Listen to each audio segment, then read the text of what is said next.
What was that again? Okay, hold on.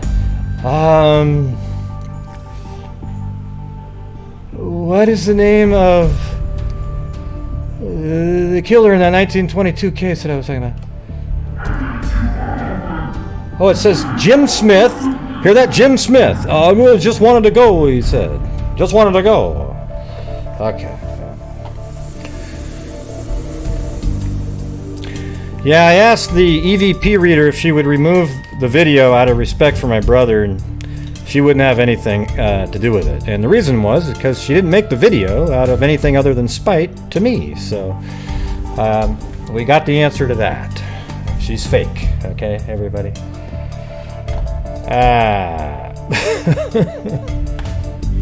Do you like the sound effect, though? It was pretty good. I worked on that for a little bit.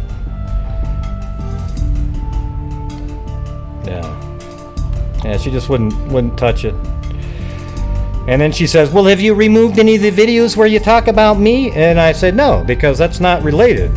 I talk about your videos because what you're doing is you're selling a bunch of garbage to people. You're making up stuff, and it's not accurate. You claim to be accurate because what you do is you look up. Here's the deal. I made a comment on her new video today. Guess what that was on? Prisma Reyes case. Wow, how did that come up so quickly in her? Yeah, and so I asked her. I said, "Hey, why aren't the voices a little clearer? I mean, these ghosts, aren't they trying to help? I mean, why do they always go?" And I go, watch. They'll claim that they just haven't quite developed the technology yet that gets the sound in correctly. And that's exactly what they came back with. It's beautiful. Yeah, because later on in the future, it's going to sound like this. Hey, who killed Prisma Reyes? Oh, yeah, Jim Smith. Oh, wow. What color car does he drive? Green. Hey, how old is he? 37. I mean, they'll just go through the whole freaking. It'll be so clear. It's going to be awesome. No, that'll never happen. You know why, everybody? Because you need to have a little flexibility in there.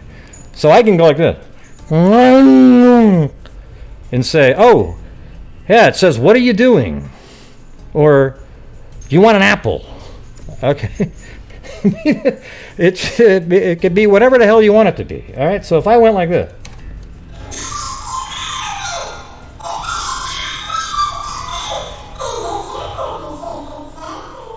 Oh, wow, that's a clown saying they want a cookie. All right, I could make up whatever the hell I want to make up. All right, so here's the thing. If you're actually out there buying into the EVP readings and so forth, you need to go check yourself into a facility. Okay, now if you believe in just psychic in general, it's cool, whatever. Okay. But EVP specifically is an absolute embarrassment to anything paranormal. I know they like to fall back on it because they can play a sound. I mean, what's amazing when you watch the show, it'll say stuff like, and then above it'll have what the word is. Well, yeah, well, now you're telling everybody what the word is. But did anybody actually hear that word when she said that? No, nobody did at all. And it doesn't even sound like that when the word's put up there. But everyone just goes, oh, she's an expert. So what we'll do is we'll just accept what it is. It's a joke, all right? And I'm not a fan of hers.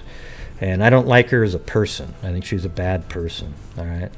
And she may be a really good person inside somewhere, but she doesn't treat... I mean, I don't think there's anything wrong with me debunking her videos and talking about what she does. I just watched an entire video on how they make that audio sound.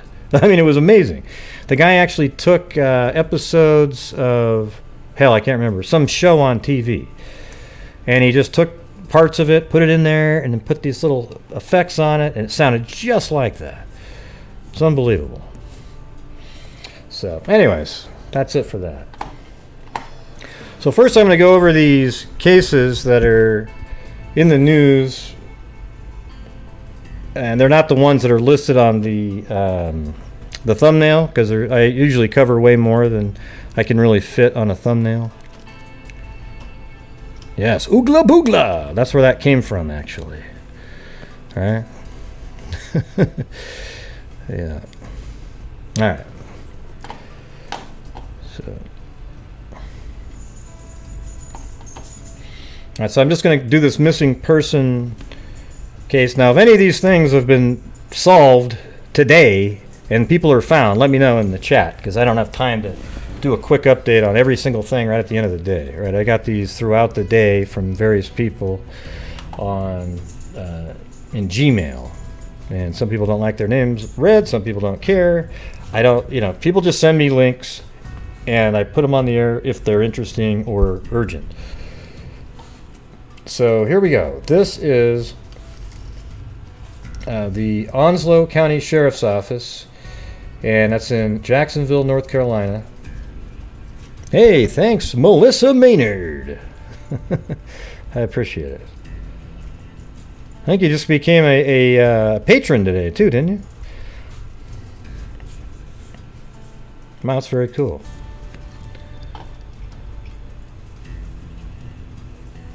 Yes, I actually am a good person, Jay Cool. Yeah, I can actually sleep at night, and I feel good about it.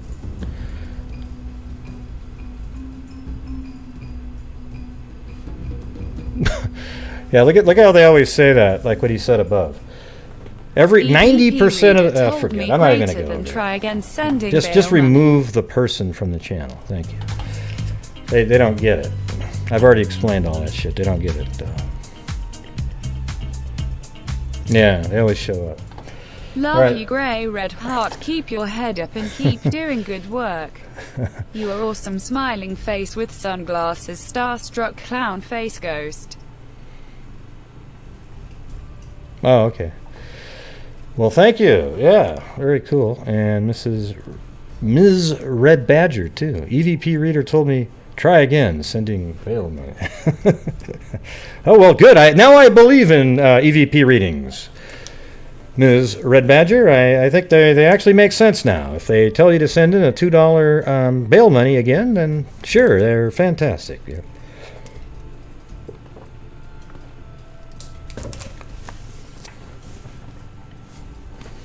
So here we go. Oh, look at, there's Mimi. We never could figure out how to get her other account to work. So I just said, hey, make another one. All right. So Onslow County Sheriff's Office in Jacksonville, North Carolina, put out a press release yesterday. So this is actually from yesterday. I just didn't get to it last night. I was swamped last night. Onslow County Sheriff's Office is asking for the public's help locating a missing person who was last seen in the area of White Oak River Campground around August 28, 2019. It looks like Jasmine Ruth Martin is a 32-year-old white female described as being 5'3", 120 pounds with medium-length blonde hair and blue eyes. Martin was expected at an address on Ramsey Road on August 29, 2019, but never arrived. Martin is believed to be driving a white SUV, unknown make or model, and to have 2 dogs with her. So it sounds like she was traveling and then camped, but was on her way to some other distant location. I mean, if she was actually out at a campground, maybe she just pulled over there. I don't really know. It looks like White Oak River Campground. I mean, maybe she just went to hang out for a little bit. But she was expected somewhere else, so it sounds like she was traveling somewhere. If you see her or know of her whereabouts, please contact Onslow County Sheriff's Office at 910-455-3113, and that's Detective Curley at 910-989-4074. There is also a $2,500 reward at this point. So isn't that weird that all of a sudden there's a $2,500 reward on this one, but Prisma Reyes has got 0, not a nickel from any outside agency and just the family has been the one contributing. Isn't that crazy? I think so. Let me see if I can find where this White Oak River Campground is. Maybe it's real simple. There can't be more than one of them, right? Let's see.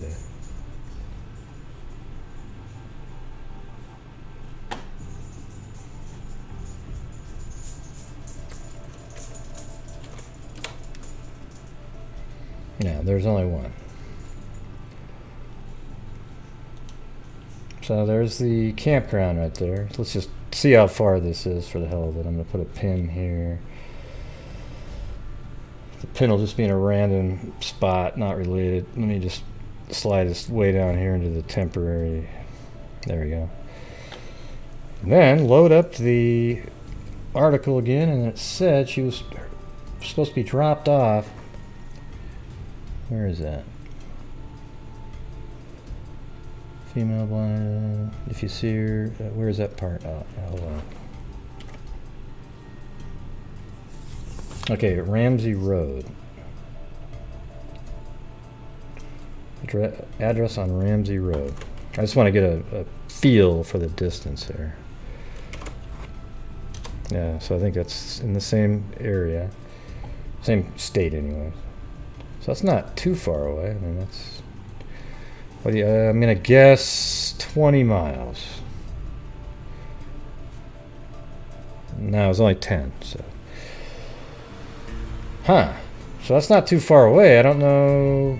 Was she just about there, or what was she doing at the campground? Maybe she was just at the campground and said, "Hey, I'll see you over at your place at some point." So here's Ramsey Road. It's not very long, so she's supposed to be there, but she disappeared from this area. So that's it. That's all the information. Is there anybody have any updated information on that? Let me see if I can find something really quick, because this is from yesterday. Maybe there's more information. Wait.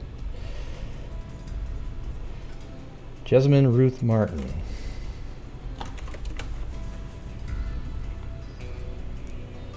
Okay, here's the Facebook group. Same exact information. Yeah. I think that's where that came from, actually.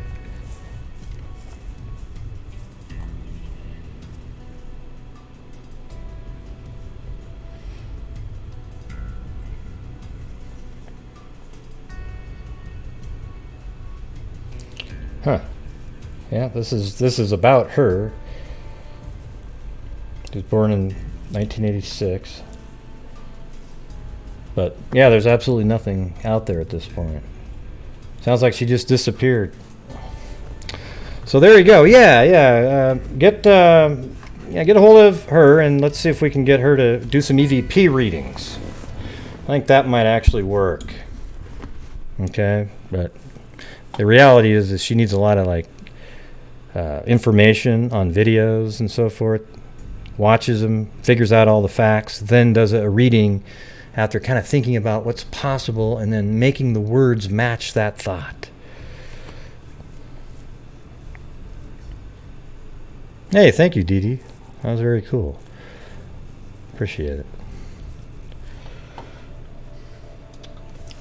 So there we go. That's a quick update on that missing person. And we have an update on, remember the story we were talking about yesterday with the murder in Alaska? Donald McQuaid. Well, his brother doesn't think he has anything to do with it. I mean, I guess anything's possible, but his DNA was found inside of her. And it was the story of Shelly Connolly. You remember that for those of you who weren't here, it was up in Alaska in 1978. And I'll just do a quick recap of it because I think I have it by memory right now. It's supposed to be 1978 there.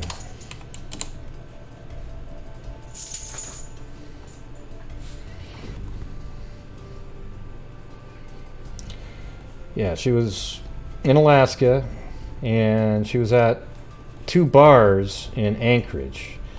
One called, I think, Leroy's Diner, and I think she was at Chilkoot Charlie's first, and then Leroy's Diner, they say. And apparently she was hanging out with 4 different guys, and she was only 16 years old. Then apparently she was raped and then just pushed out of the car, but her hand got stuck in the door, and they determined, probably through abrasions on her body, that she was then dragged by the car for a while. Then they noticed, oh wow, she's stuck in the car, so they opened it up and then pushed her. I think they actually stopped, then threw her over an embankment. And she actually survived and tried to crawl out of it, but then died from exposure and bleeding out from her ruptured spleen. And finally, after all these years, via DNA technology, they arrested an individual. And that is from the guy lives in my home state in a town called Gresham. Not Grisham or Grasham or any crap like that. And Oregon's pronounced Oregon. Oregon. Like a best way to do it is just say Ori, O-R-Y, and then gun. And they actually have T-shirts that say that on there because so many people. Oh, hey, you're been to Oregon? Oh man, nothing worse than hearing that. It's like, man, have you never heard anybody pronounce it in your whole life? Just all of a sudden, it's just Argon. Yeah. So Gresham man Donald McQuaid was arrested Friday for the 1970 murder of Anchorage teenager Shelly Connolly. But his older brother, Richard McQuaid, claims Donald is innocent. We have never noticed that type of behavior ever in Donald. Oh, yeah. Yeah, because that's what he's going to do, right? He's going to bring home women, rape them, and the next day they show up in the news and you just go, oh, yeah, that was it. Come on. I mean, what does that mean at all? Almost all of these people. I bet you anything that these people raped other people throughout the years. It doesn't sound like their original intent, just to be honest, was to kill her, because they just sort of pushed her out of the car. Now, it was very dangerous, but it wasn't like they stabbed her, hit her over the head or anything like that. But when they stopped and saw that they had dragged her and then just dumped her over, then they did try to kill her at that point. I don't know what, pushing somebody out of a moving vehicle has a good chance of killing somebody, right? But it's different if you start stabbing somebody to death or shooting them, because I think that there's a chance, and they know it, that they're going to live. Okay, so there's a little different level there, but after she was then moved and then thrown over the embankment, now you get into the whole first-degree murder thing, because now you planned to kill her. You just tossed her off, and she even still kind of lived at that point and climbed out, or tried to, but just couldn't make it, bled out and died. We don't know how far she was drugged or anything like that. I would imagine it wasn't really that far, Maybe, I'm going to just say a couple 100 feet. You throw somebody out, obviously you're going to hear it, you're going to know it. And then she got dragged, and that's how they know that she was dragged by the vehicle. And then they see where it was most likely stopped, and she was just thrown over. Yeah. So let's hear what this guy says right here. This is KGW TV from my neck of the woods. It's always been a good station. Arrested late last week. From outside the family home in Gresham, Richard McQuaid defends younger brother Donald.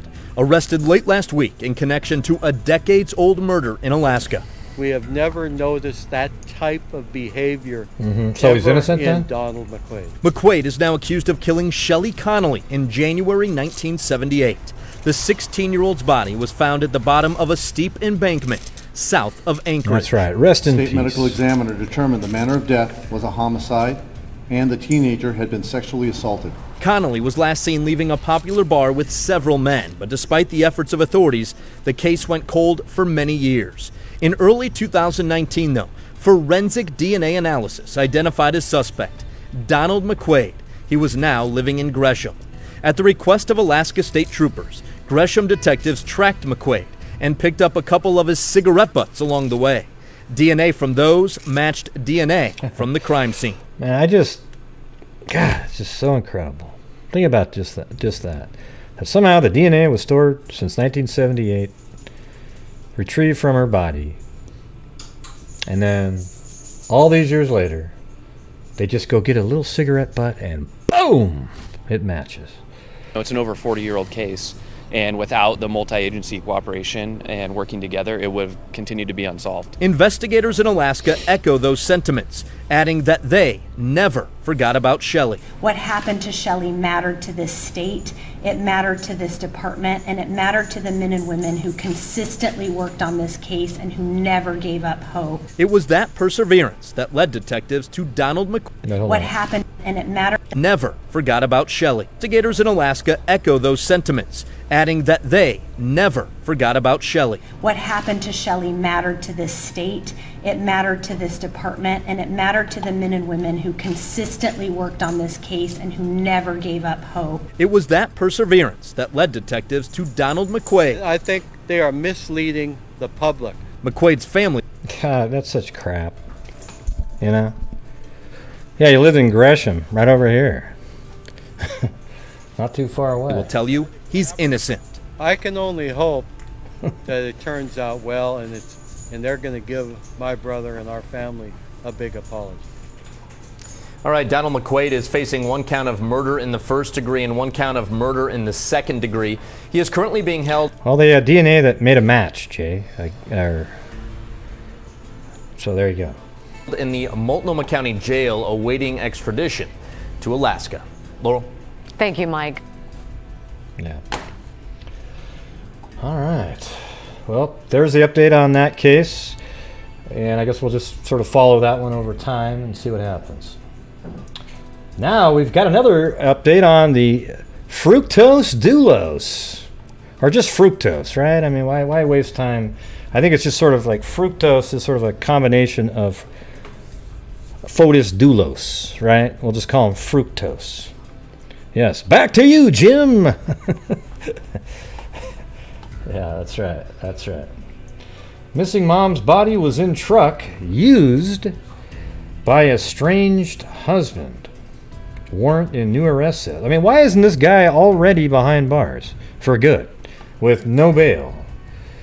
As Fotis Doulos, the estranged husband of missing Fairfield County mom Jennifer Farber, Doulos posted another $500,000 bail following his second arrest for evidence tampering in the connection with the case, and that was yesterday.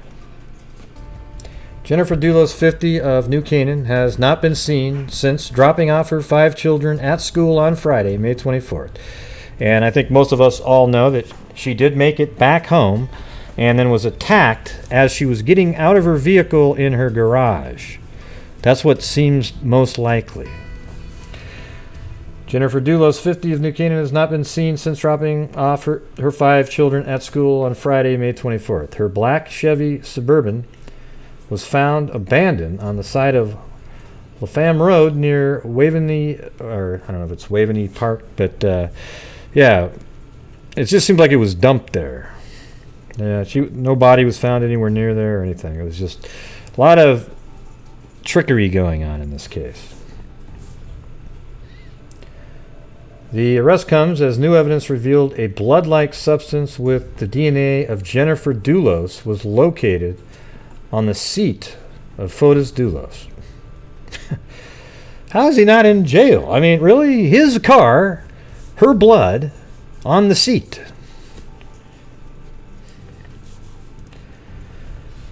Seat of Fotis Doulos. Employees, Fotis Doulos' employee's truck. Okay, that had been spotted on video surveillance parked at LaFamme Road where Jennifer Doulos' abandoned vehicle was found.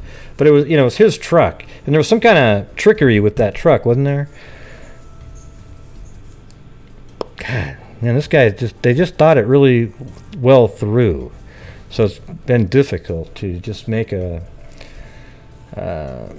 seat of Fotis Doulos' employee's truck, and had been spotted on video surveillance parked at LaFamme Road where Jennifer Doulos' abandoned vehicle was found. Jesus, really? Wow. So it was right there. So there you go. That was the vehicle that gave a ride back to whoever dropped off her vehicle. Because anytime you drop off a vehicle, unless it's really close to where you're going, you need two vehicles. So the pickup truck was probably following, maybe even Fotis, or Fructose as I like to call him. And then he got into that pickup truck, the employee's pickup truck. And of course you'd use the employee's pickup truck because that doesn't link to you directly. It could just be, oh my God, the employee knew who your wife was. So, I mean, it's like he's trying to pin it on other people. Or just cause enough confusion where there's reasonable doubt.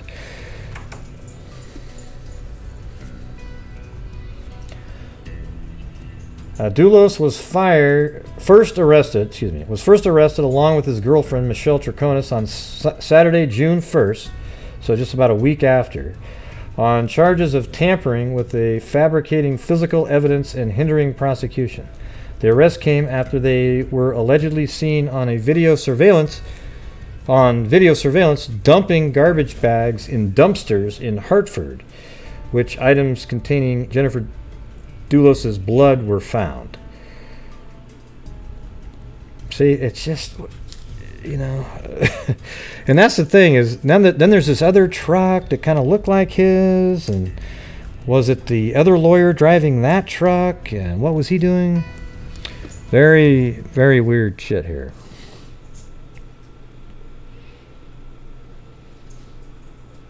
Yeah, he definitely owed a lot of money. That's for damn sure.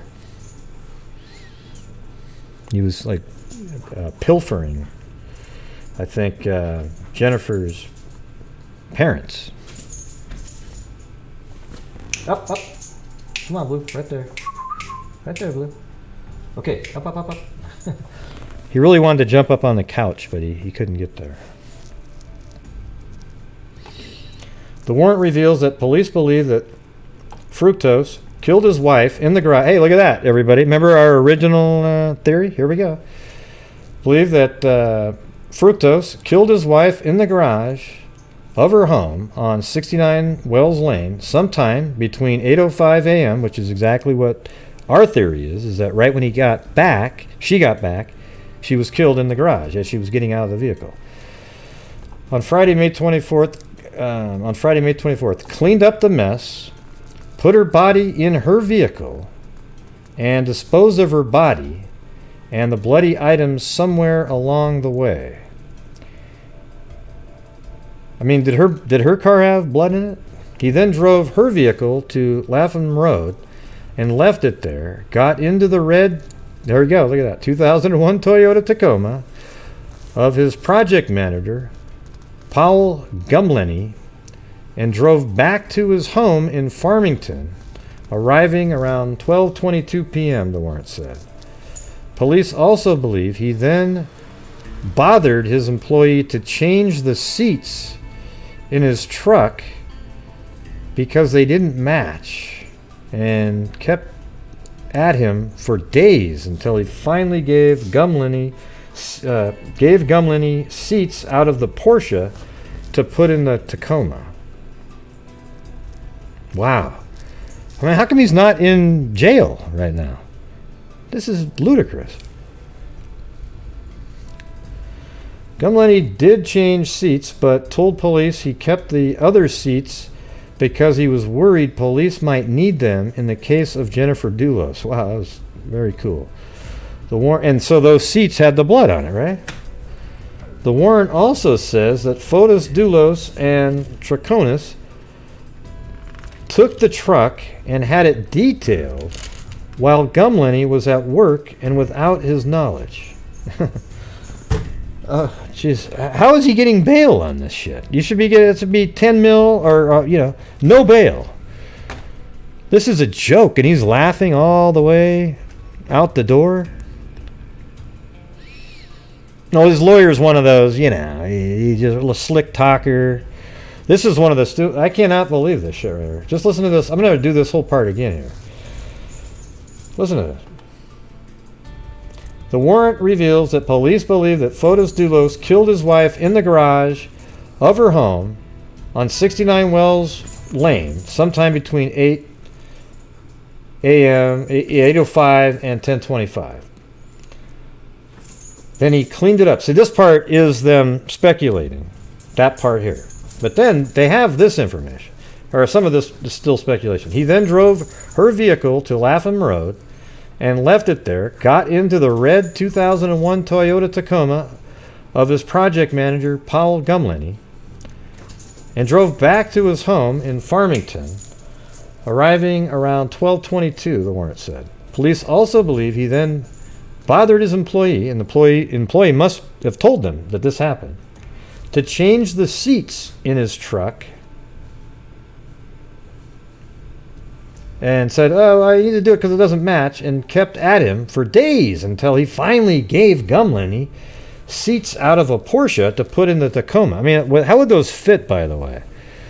A Porsche seats in a Tacoma. Maybe it's more like what's on top of the actual seats. I don't know. But anyway, Gumlenny did change seats, but told police he kept the other seats. Okay, so what did he just gave him the seats, and then what did he put on his car? Because he worried police might need them in case of Jennifer Doulos' disappearance. So he was even suspicious. The warrant also says that Fotis Doulos and Traconis, the girlfriend, took the truck and had it detailed. So that was after they put the maybe after they put the Porsche seats in there. And they did that while Gumlenny was at work and without his knowledge. Okay, so that was the truck that Gumlenny uses. It's a little bit confusing on what truck is what, right? I mean, but anyways. The warrant also says that Fotis Doulos and Traconis took the truck and had it detailed while Gumlenny was at work and without his knowledge. Police sent the seats for DNA testing, which came back positive for Jennifer Doulos' blood, the warrant said. I mean, hello. Arrest him again. Deny bail. It's just ludicrous. The search at Fotis Doulos' home, police found a 2-page note, later referred to as the alibi scripts. Oh my God. In which the two attempted to account for their time during the time Jennifer Doulos went missing. Items on the alibi were later proved to be false when Traconis admitted to police that she lied about seeing Fotis Doulos the morning his wife disappeared, and that she did not see him until he returned to his home in the Tacoma. She also told police he went out and cleaned a coffee spill from the truck with a towel, which he then gave to her and told her to throw it away in one of the black bags. Really? Because that's what you do, right, everybody? When you go clean a coffee spill, you then hand it to somebody sort of, nefariously and say, hey, make sure you put this in one of those black bags over there. When questioned about the towel, Traconis told police, said she could not remember the color of the stain, but she admitted the towel did not smell like coffee. The warrant goes into great detail of how police pieced together the movements of Fotis Doulos, the red Toyota Tacoma, the disposal of the bags. Well, can anybody get me this entire warrant? Hey, Claudia, do you have this entire warrant? I want to go over this damn thing. You're all dialed in. Maybe you can get that for me. Man, unbelievable. I cannot believe he's just walking around. I mean, 500,000 is pretty big, but yeah, he's got assets that he can cover that with. It's unbelievable. I bet if they had a body, he'd have no bail. But the evidence is so strong circumstantially that I think if he went to trial now, well, that's just it. You get one of those Jorge Baez type lawyers, and they can spin out of stuff like this. cause reasonable doubt.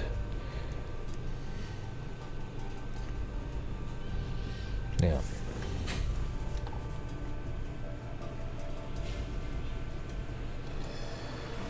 Alrighty.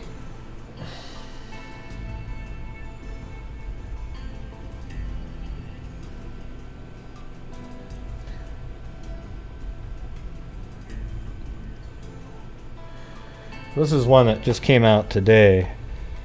Another just quick one here. Look at that. Missing New York woman held captive in truck for months before rescue.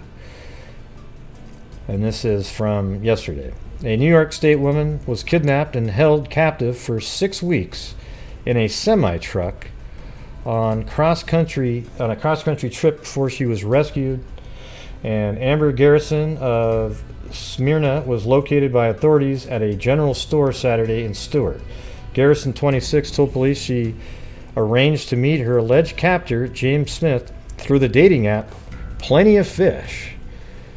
Yeah, and I think that's a free one, right? So, yeah. She had originally met this guy on a dating website, met up with him for a consensual kind of visit, Stewart Police Chief said. Let's see. The pair met at a truck stop in Pennsylvania in mid-July, but she wasn't allowed to leave once inside Smith's vehicle. Wow. Here we go again, everybody. Another trucker. At least she wasn't killed. She reported that she'd been assaulted on several occasions and had been forced to remain with the driver of the truck as she traveled through multiple states in the semi. So eventually she got rescued. So there you go. Don't go out with anybody on Plenty of Fish website, and specifically a trucker. All right? That's the advice I'll be giving you tonight.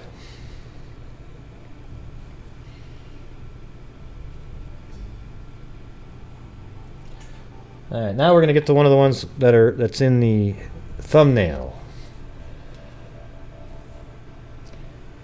So look at this guy right here. This guy right here that you're looking at, Vincent Shivers, is on the loose.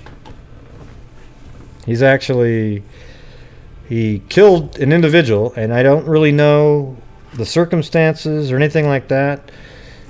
And I actually can't even find... I know where he lives, or where this murder took place, and that apparently he lived there. But he must have just moved in there, because he doesn't show up on any of the sites that I normally use for that particular area. So deputies found the body of a woman when they went to do a welfare check. This is Watch Fox 57. And let's see. That last article I just read was NewYorkPost.com. And Rosalind Cedino, 45, of Lexington, and I can't find an address of her in Lexington, so it kind of makes me think like they were together somehow and then moved into there, because she apparently is from Lexington, but the only address I could find was from quite a bit a ways from there, not even in the same city. She had a number of gunshot wounds when authorities arrived to the Vincent Shivers home late Tuesday morning. She was likely killed on Monday this week, so 3 days ago, according to the coroner. Deputies are asking for help finding Shivers, requesting that anyone with information call the Sheriff's Department at 803-785-8230.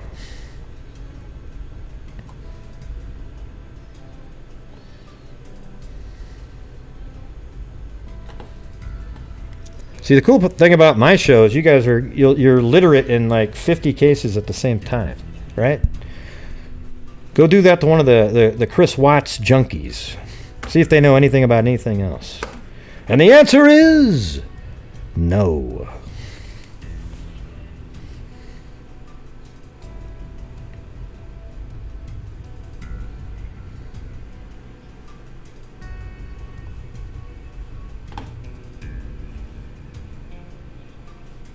There we go.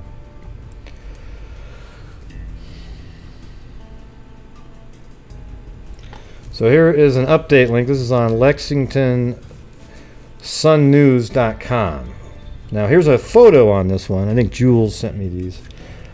There's a photo on this one, and you can kind of see they're looking over here. There's a fire hydrant and this tape here, and they kind of gave the street. It was 200 block of Carriage Hill Court. So I did get there, and let me. Here, hold on. Got a message. I don't know who it's from, but gotta check.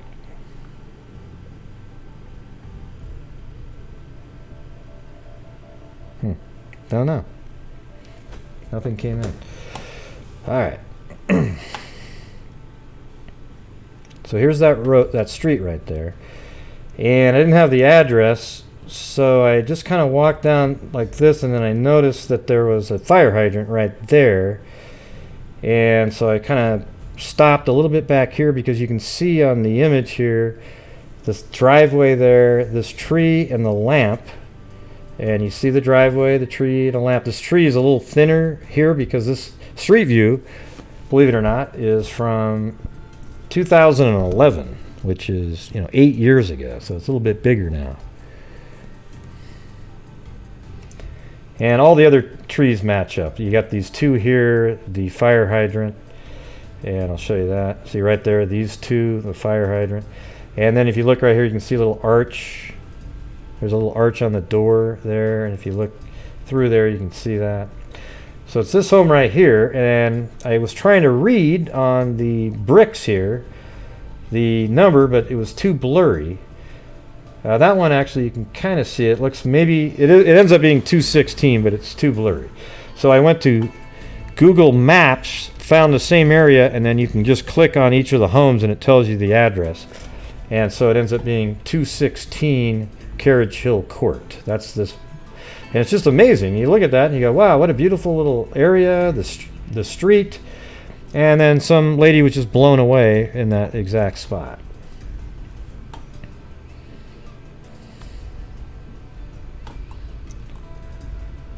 So amid speculation Tuesday that a homicide had occurred in quiet Lexington neighborhood, Coroner Margaret Fisher confirmed it on Wednesday, which is yesterday. Fisher identified the victim as Rosalind W. Cedino, 45, of Lexington. Cedino, who had been shot multiple times, was dead inside a home in the 200 block of Carriage Hill Court, which is 216 Carriage Hill Court. Shortly before noon on September 3rd, Fisher said Cedino's killing is believed to have occurred in the morning of September 2nd. The Lexington County Sheriff's Department continues to investigate the shooting death. The department has not yet announced if it has a suspect or if any arrest was pending, but it did say that it was looking for 50-year-old Vincent Shivers, who lives at the home. Yes, I'd say that's a pretty good suspect. Unless he's another victim, somebody shot her and then took him somewhere in his vehicle or something crazy like that. But he's not, you can't see him right now. So I guess you could say that there's a chance that somebody, two people show up there, they kill her, need him for some other reason, and one of them drives the vehicle away that they came in, and then the other one takes him in that vehicle. But there's no indication that he's out there. They're looking for him, so it's more likely, probably 90%, that he's out on the run and he killed her. Okay, that's probably what the odds are. Investigators believe Shivers, I keep saying Shivers, but I think it's probably Shivers, is driving a black 2017 Ford F-150. And has South Carolina tag KDD 528. And if you see the truck, please call immediately at 803-785-8230.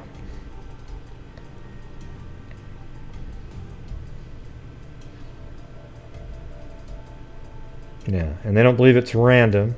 they don't have any indication of it. So this is the story from before, this part down here, original post. So there you go. We got a guy out on the run, and nobody knows where he is, but he's likely the person who killed the woman. It's just kind of obvious, but it's kind of trippy that he's just driving around out there. It doesn't sound like he's on some kind of weird killing rampage, he's just going to start killing people. It sounds like something happened. I just feel like it's something where he's 50, she's 45, maybe they were seeing each other somehow. Something happened, he blew her away, and then he's out on the run.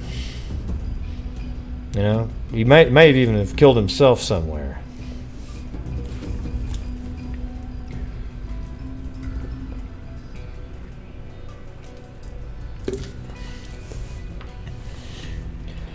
And by the way, I finally found the community tab on my YouTube channel. So eventually I'll put posts on there, things like that. Maybe you can do polls, it says.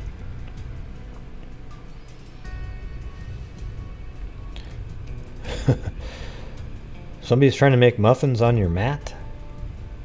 Oh, your cat says hello. Okay. Yeah, I think Shogun commented on there. I didn't even know I had a community tab. I never even knew anything about it. I mean, I've seen those tabs, but I just never clicked on them. I just kind of do my show,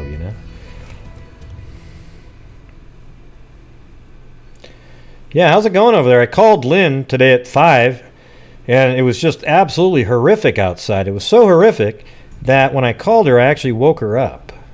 Okay? So, yeah. I will. I'm going to do me, Raven. I'm going to do me. Yeah, I mean, it was crazy. I told Lynn I was going to call her around 5 o'clock and maybe go live to see what was going on. And I call her at 5, and it rang a few times, and she's like, hello? And then I said, wow, you were sleeping? And then she got paranoid and said, how do you know? How did you know I was sleeping? And I said, well, because you said hello. And she goes, oh, and then started, Lynn's laugh, right? So the thing is she's sleeping through a freaking hurricane, all right? Hello. My God.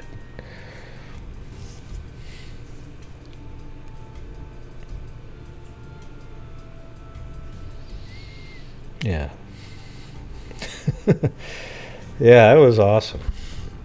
Yep, that's you. So how's it going right now? Is it any windier, Lynn, or just kind of maintain that same? I know that the wind actually reverses direction at some point.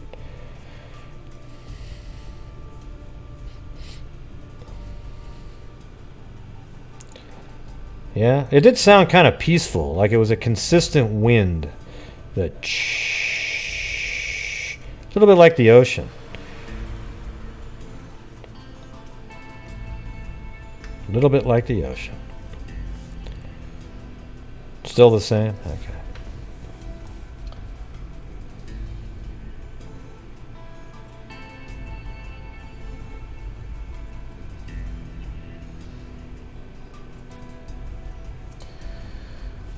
All right, now we're going to take a look at this old cold case from 1975 that just came out. I haven't had a ton of time to look at it, but I did find a few old articles. It seems like this was covered quite a bit back in the day. So, let's see. Her name was Lindy Sue Biechler, 1975. She was married. Her husband was in college, and she came home with groceries and was killed in her apartment. So I think I want to right now go straight to the old clips. Isn't that a good way to do it? Sure.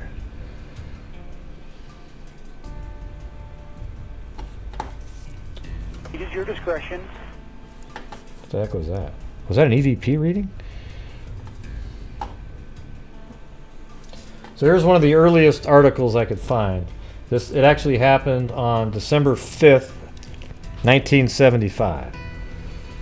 Student is slain. The wife of Millersville State College student was found stabbed to death last night in the blood-stained living room of her suburban Lancaster apartment. Manor Township Police identified the victim as Lindy Sue Biechler, 20, wife of Philip D. Biechler, 104 A Class Drive. Let's see what that looks like.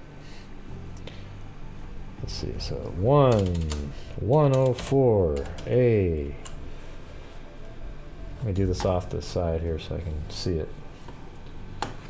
104 A Class Drive, Spring Manor Apartments.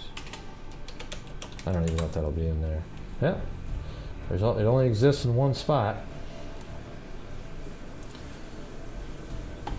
And I think this might be it. Spring Manor Apartments. There's only one, and it's in Lancaster, so yeah, must be right in here. Wow. It's kind of trippy when you can go back and look. It's not going to be the same time frame, but a lot of these apartments, they stay the same for decades. I mean, I have apartments around me that when I was a kid, they hadn't done a damn thing to them.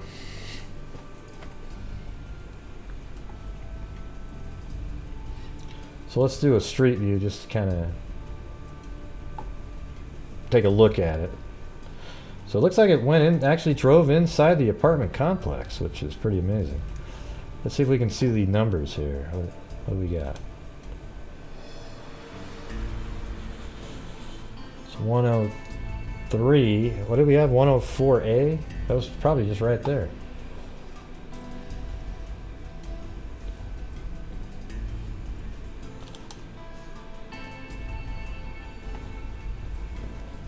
That's 105. And that was...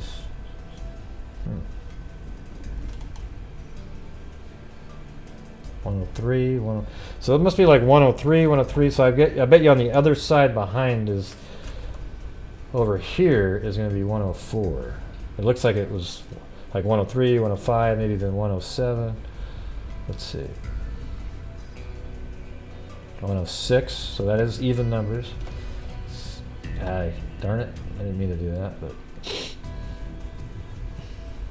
I'm going to say it's going to be this one right here. That's 102.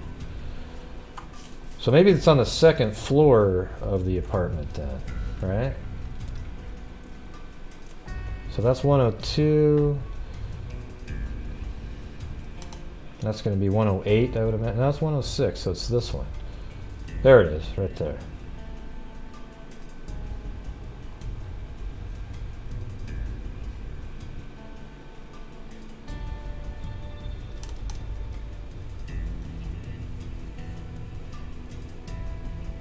Come on, get me a clearer shot of it.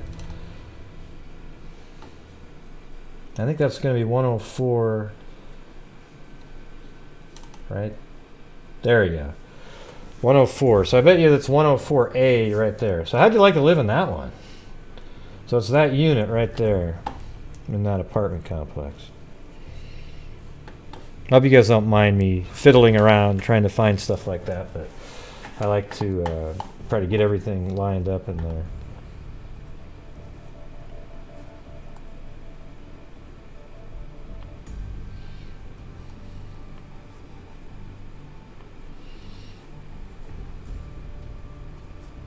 Here, I'm going to make a folder for this. Just a second.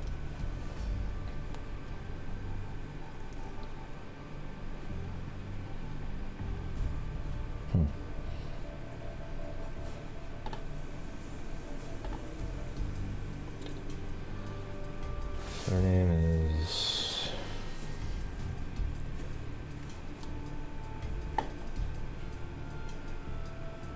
Lindy Sue Biechler. I'm just going to make a folder.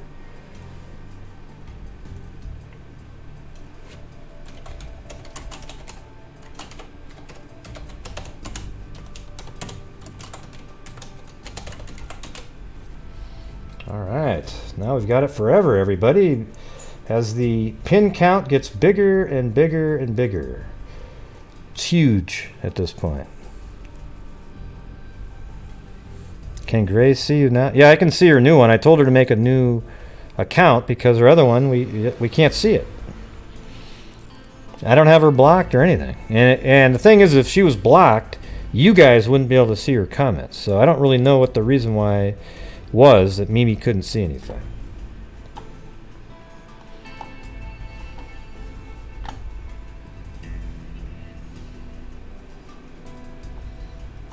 Okay, 104A in Spring Manor Apartments, Lancaster, PA. There we go. Boom.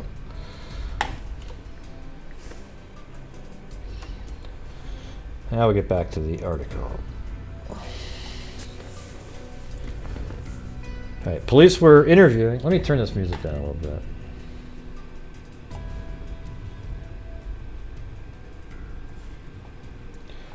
Police were interviewing members of the victim's family, including her husband, early today. Police said they were treating the matter as a homicide, but had no suspects at this time.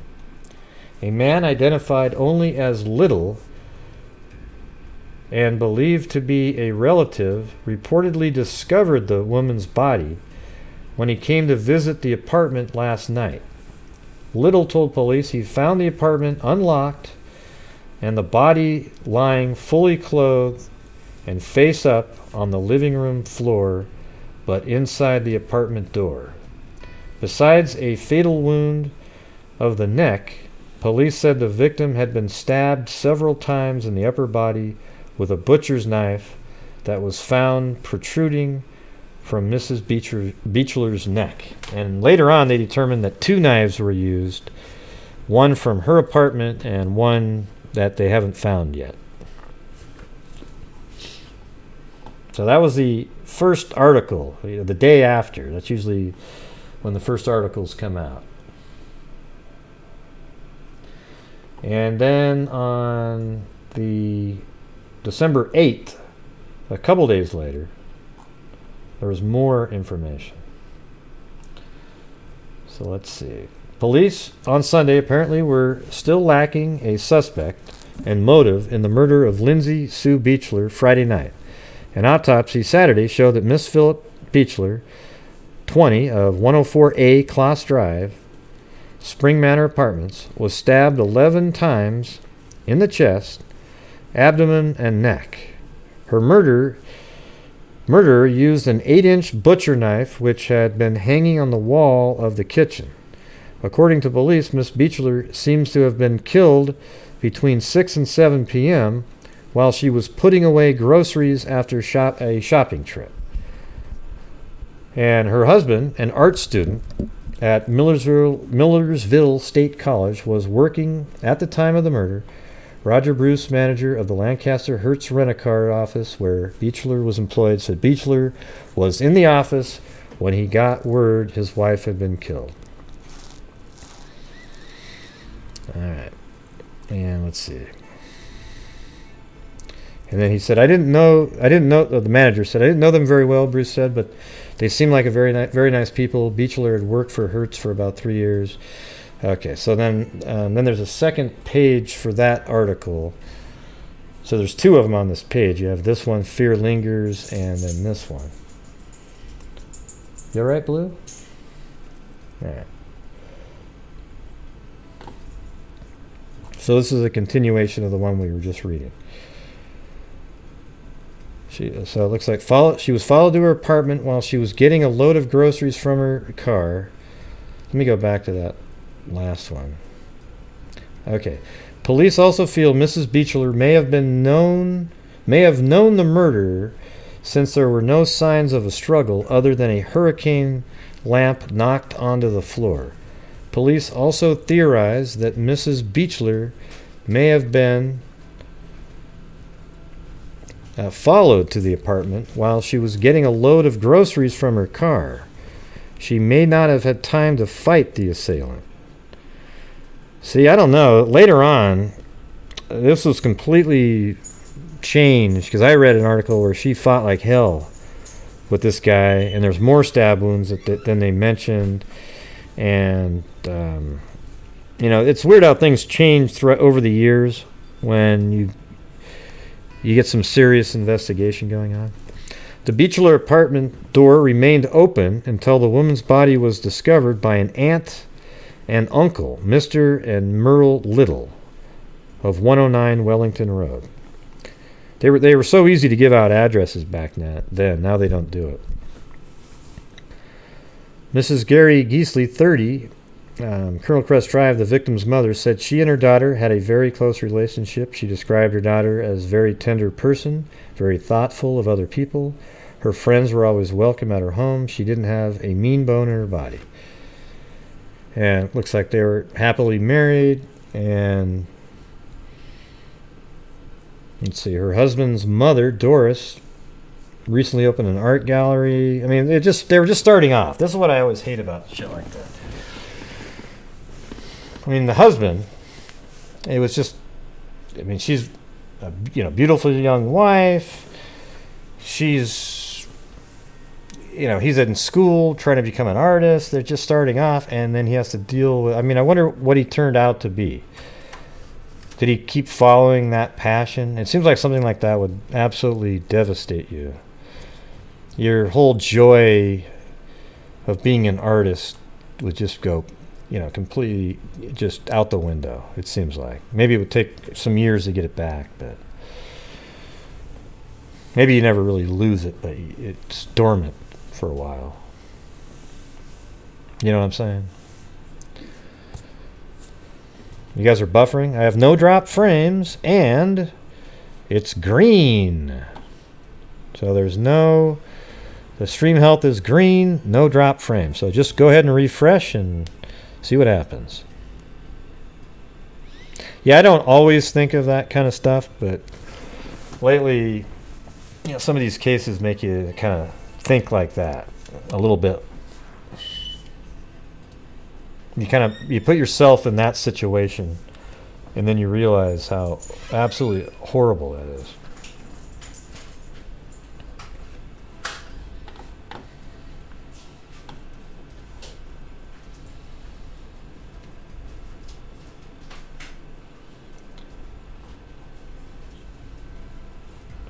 Oh, that was from my printer, was broken.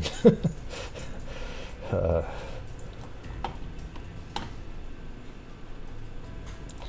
right, so the second article down here, fear lingers at murder scene. Police have few clues as to who might have stabbed 20-year-old Lindy Sue Biechler 11 times as she was apparently putting away groceries in her first floor home.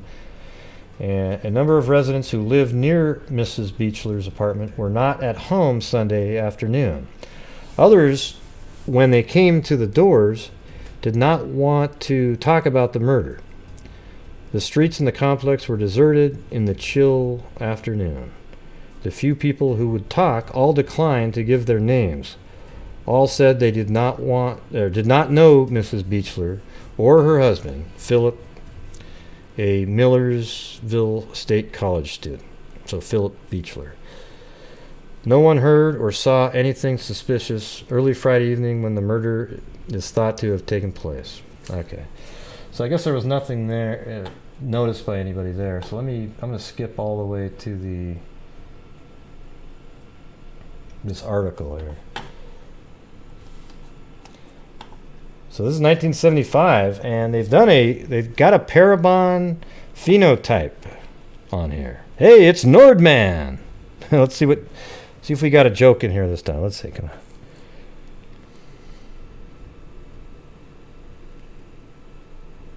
on. Oh. Can you make it? No, I can't, Nordman. Most of it was serious, but at the end he had the joke. And he called me Greg. Man, he's got the good ones. Hello, I'm a huge YouTube true crime enthusiast. I catch the tiny... Oh, yeah. The whole thing's a joke. I'm a huge YouTube true crime enthusiast. That's why he calls me Greg. I catch the tiniest detail and slightest inaccuracies, just like you, Greg. Oh, and can you make a video about the Kanika Jenkins murder? Yeah. So he spelled Greg and then Kanika. Yeah. Not Kanika, but Kanika. Yeah. That's awesome. He's got the dry humor. At first I thought there was some seriousness in there. But as I was reading it, I went, nope, not at all. He's a little bit like Billy Boy Blue. That was good, Nordman. Come on. That's funny stuff.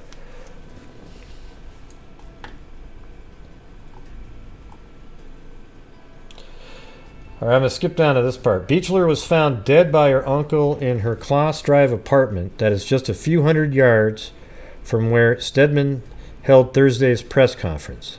She was killed sometime between 7 p.m. when she was seen taking groceries into the apartment, and her uncle's grisly discovery at 7:46. So that timeline changed, remember? Because earlier it said, what did it say, 5 to 6, something like that? Or, yeah, 6 to 7, but now it's 7 to 7:46. It was clear that a struggle had taken place, Stedman said of the homicide scene. She fought for her life. See, this is totally different than those original articles. There were defensive wounds on her hands. There was blood spatter on numerous walls. That means she was moving around, trying to get the hell out of there. And he said the 17 stab wounds. So they only said there was 11. Were they just hiding the fact that there were more? I mean, it's not... It seems like it'd be hard to miss 8 stab wounds on somebody. He said the 19 stab wounds Biechler suffered, including to her heart, were inflicted with 2 knives, one of them a butcher knife from her own kitchen. It was actually recovered still in her neck. I mean, Jesus. But she was raped. So, I mean, was she raped pre-stabbing? It's weird because if she was fighting for her life, it seems odd that he raped her and then all of a sudden she's running around fighting for her life, unless he immediately pulled out a knife and said, okay, I got to kill you now, or some crap like that. I don't know. Maybe it's not that odd, really. But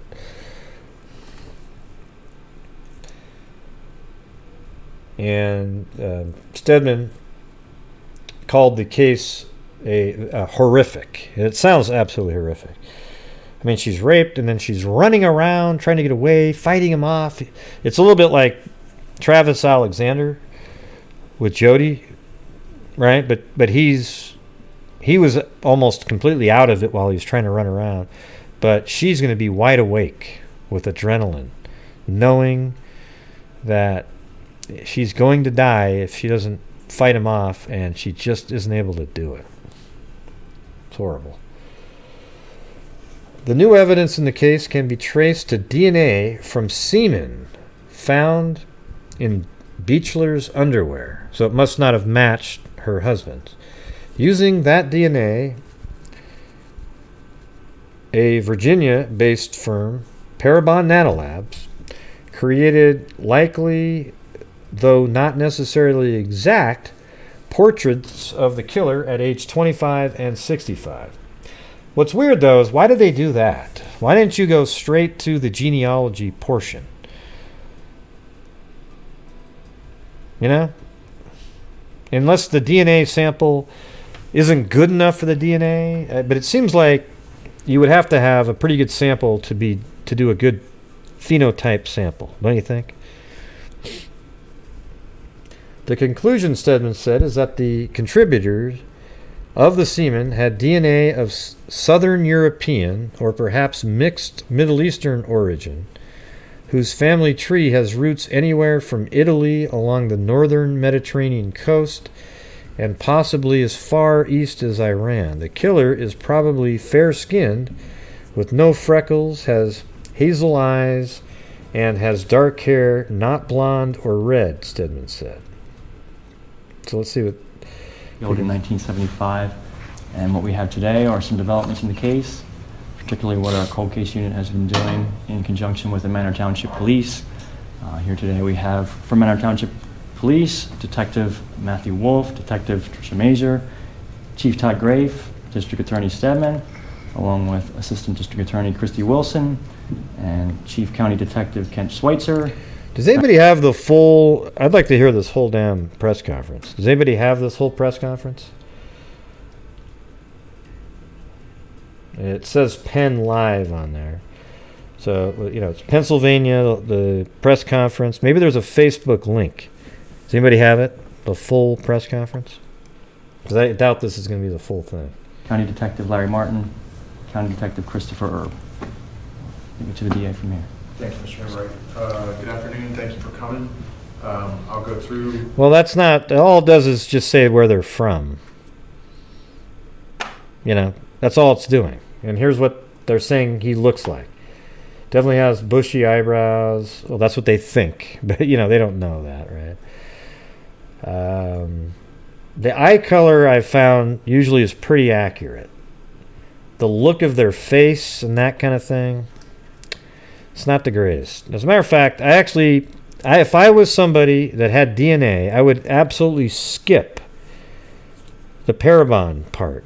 And I don't know if Parabon right now, since they do almost solely work with law enforcement, if they're having problems with the workaround with GED match. So maybe these people should ask and see if the DNA Doe project can help out with this. Because they seem to be able to... They have different sort of... it's hard to explain, but it seems like they have different people... They're just working on the side for free, doing research. And by God, if they just don't happen to get this sample to upload. Not law enforcement at all, just somebody looking up some DNA.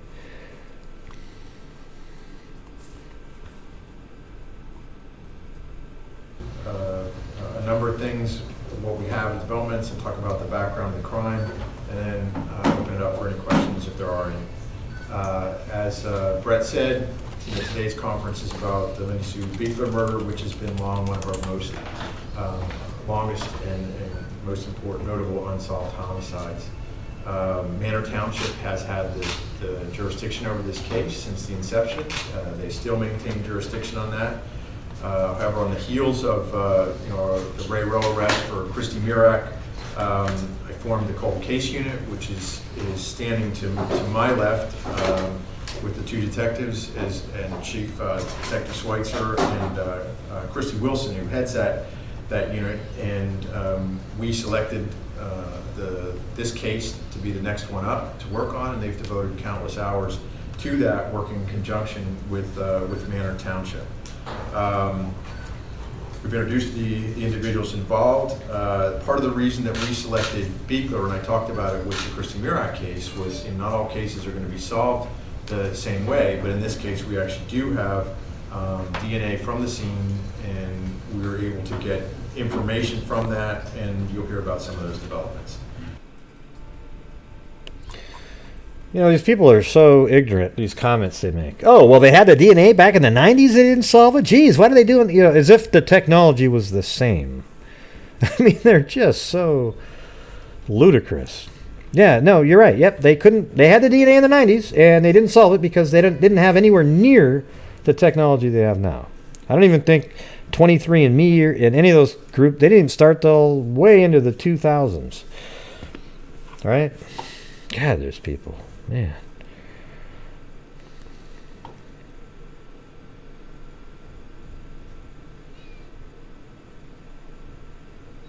Yeah, I don't know. Intellectually insane. I think you're doing something wrong. The odds of Ancestry.com losing a DNA kit twice is like 1 in a billion. All right. You know, maybe you're leaving out a number on the address or something, or something you're doing. I don't know. You're scraping something. That's just mind-boggling. Okay, come on.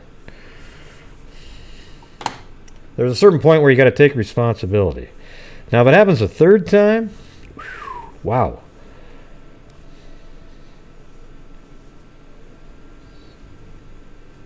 Oh yeah, Little Kelly. How about this? For Little Kelly, I'll talk like this. Hey, Kelly E. Out. Are you in? Do you out?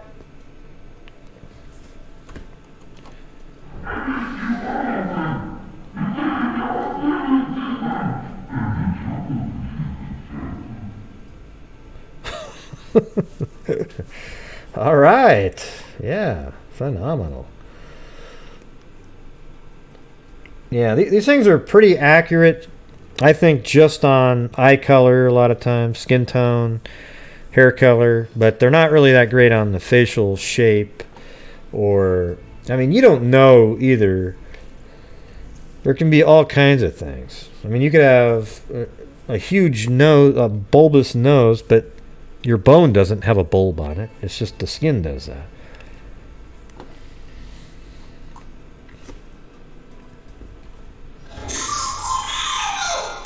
Oh my God. Do you hear that? Wow. Weird. Very strange.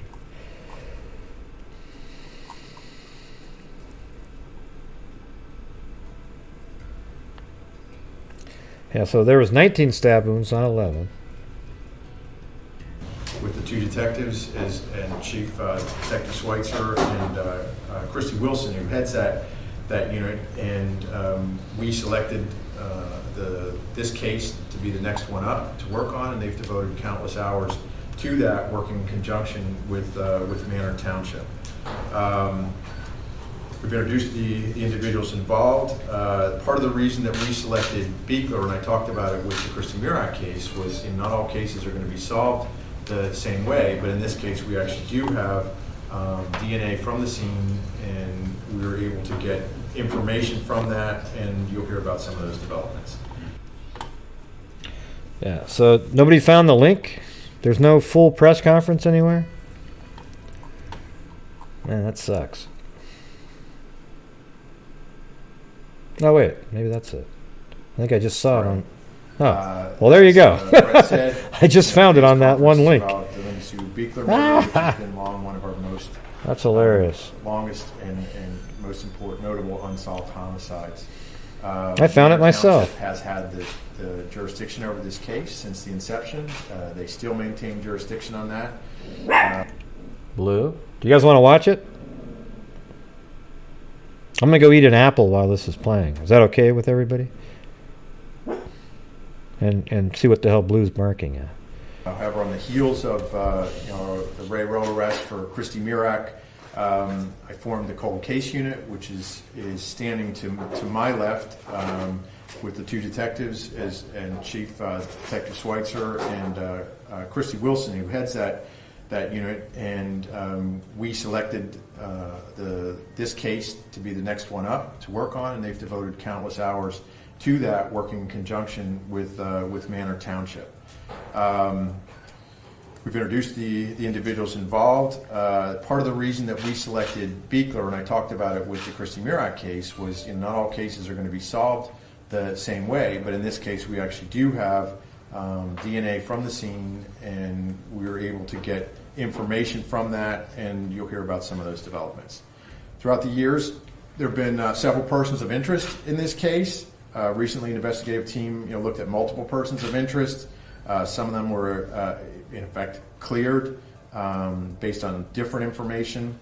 But we've been in touch with Parabon Nanolabs for a long time, and about a few weeks ago, we got the results, which we'll reveal shortly.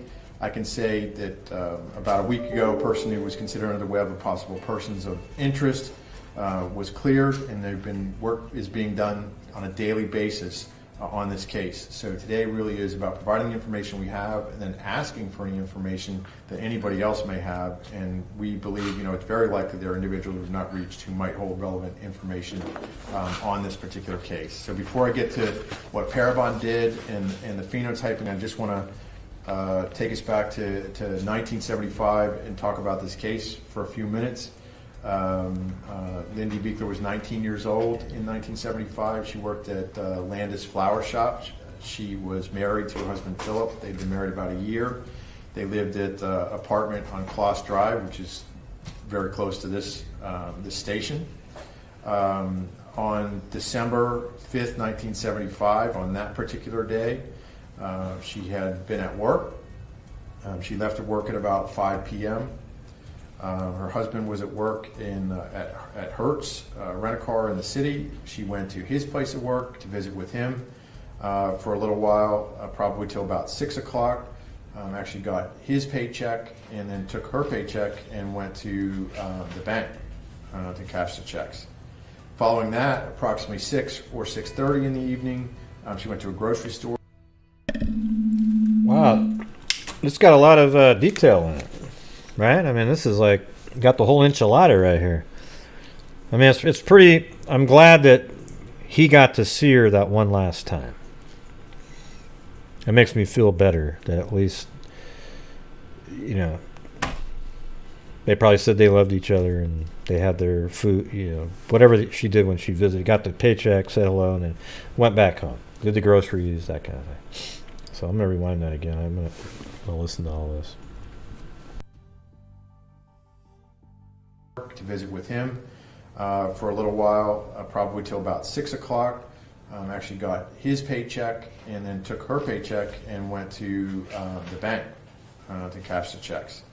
Following that, approximately 6 or 6:30 in the evening, she went to a grocery store to purchase groceries. We have a witness that actually confirmed seeing her there during that approximate time. We estimate that she would have arrived home approximately 7 p.m. On the 5th. And the reason we know that is from a neighbor witness who did not see her car there at 6:45 p.m., but did see her car there at 7:05 p.m. So at some point in those few minutes, she would have arrived home. It wasn't long, unfortunately, before her aunt and uncle actually found her at approximately 7:46 in the evening. Obviously a victim of a homicide, so there's a very small window of time. She went to a grocery store to purchase groceries. We have a witness that actually confirmed seeing her there during that approximate time.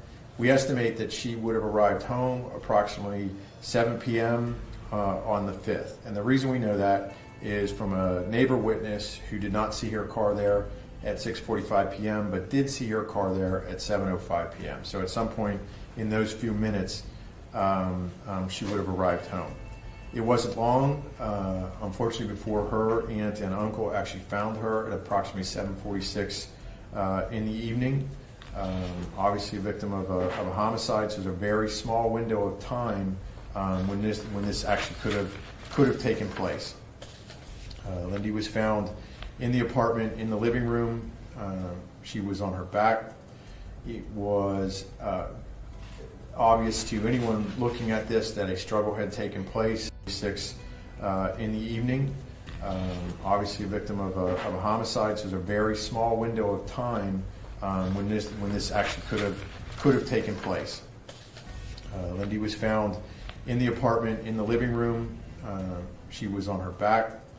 It was obvious to anyone looking at this that a struggle had taken place, a violent struggle that resulted in her death. She fought for her life. She had defense wounds on her hands. There was blood spatter on numerous walls in the apartment, including just inside the door. She suffered 19 stab wounds. 3 were to her neck, at least one of which was fatal. 11 were to her chest and upper abdomen, 2 of which were to the heart. She had 5 stab wounds on her back and legs. We know that 2 knives were used on her. One was a butcher knife, which had been taken from the victim's kitchen. And that was actually recovered still in her neck. And the other knife was not recovered, but it's clear that it was not the same blade. It was a thin-bladed, approximately 4-inch blade that, again, was never recovered. And it's apparent, not just from the autopsy report, but from the pictures in viewing her, that 2 different knives were used. As I mentioned, she had defense wounds on her hands, and the spatter on the inside of the doorway would be consistent with her. Either it happened right when she's inside the door, or she had made an effort to flee and got caught.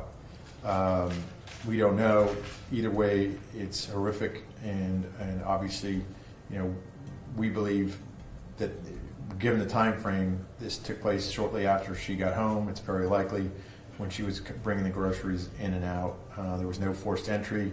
The door wasn't kicked in. There was also no evidence of a robbery or theft. There was nothing missing from the apartment, and even the second knife was not from the apartment. There was nothing taken. So the motive here wasn't a burglary or a break-in at 7 o'clock at night. We believe that the killer did know her.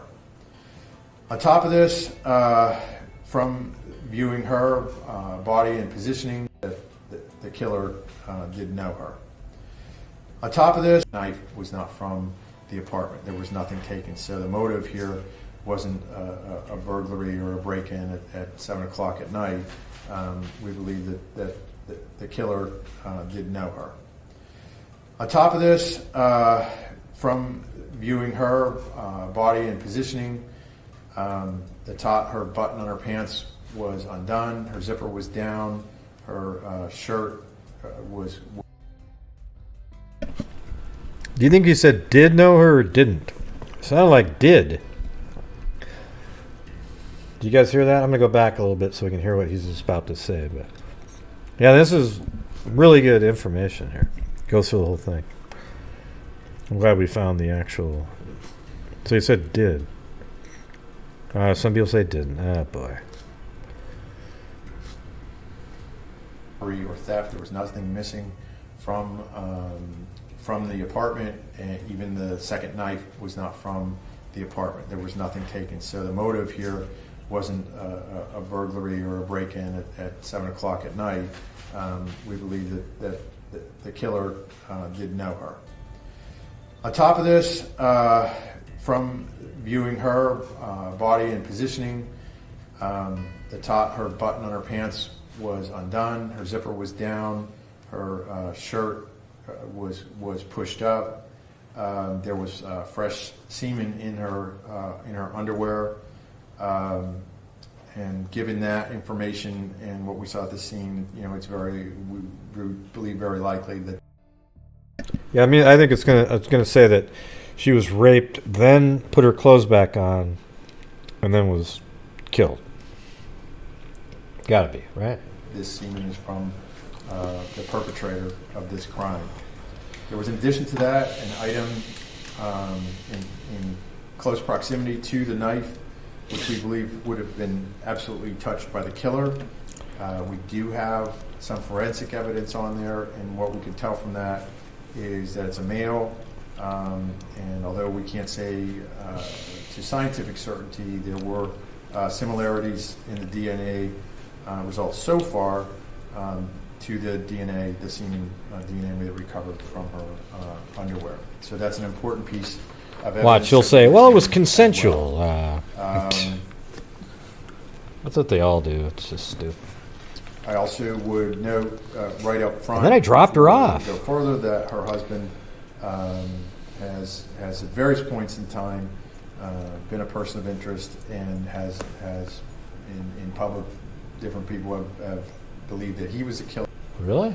Let me hear that again. What? His husband? I also the husband? would note right up front before we go further that her husband has at various points in time been a person of interest, and has why in public, different people have he was at work. He was a killer, and we can say today that his DNA does not match, and we do not see.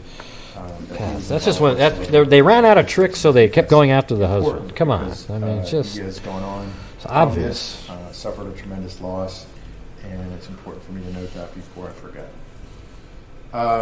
What motive would he have? To explain a little bit what we actually have done here, as you know, we successfully partnered with Parabon Nanolabs to solve one of the biggest cases we've ever had in Lancaster County, Christy Mirak. We were the third in the world.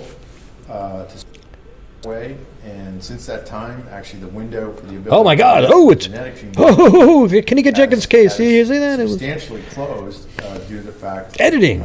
That, he said something else. Rules and regulations from the actually. Wait, what did he really say right there? It was genetic genealogy has substantially closed due to the fact that new privacy rules and regulations from the genealogy. Lancaster, Pennsylvania. Essentially reduced that from a database of about 1.3, 1.4 million to about 40,000. So we were very fortunate to get that in during that time. However, the Biechler case is one that the window on that, at least that particular. I mean, here's the thing: is oftentimes the husband, we cover so many cases where the spouse has something to do with it, right? I mean, it's a high probability. You remember the call the other day with the statistics? I mean, the stats.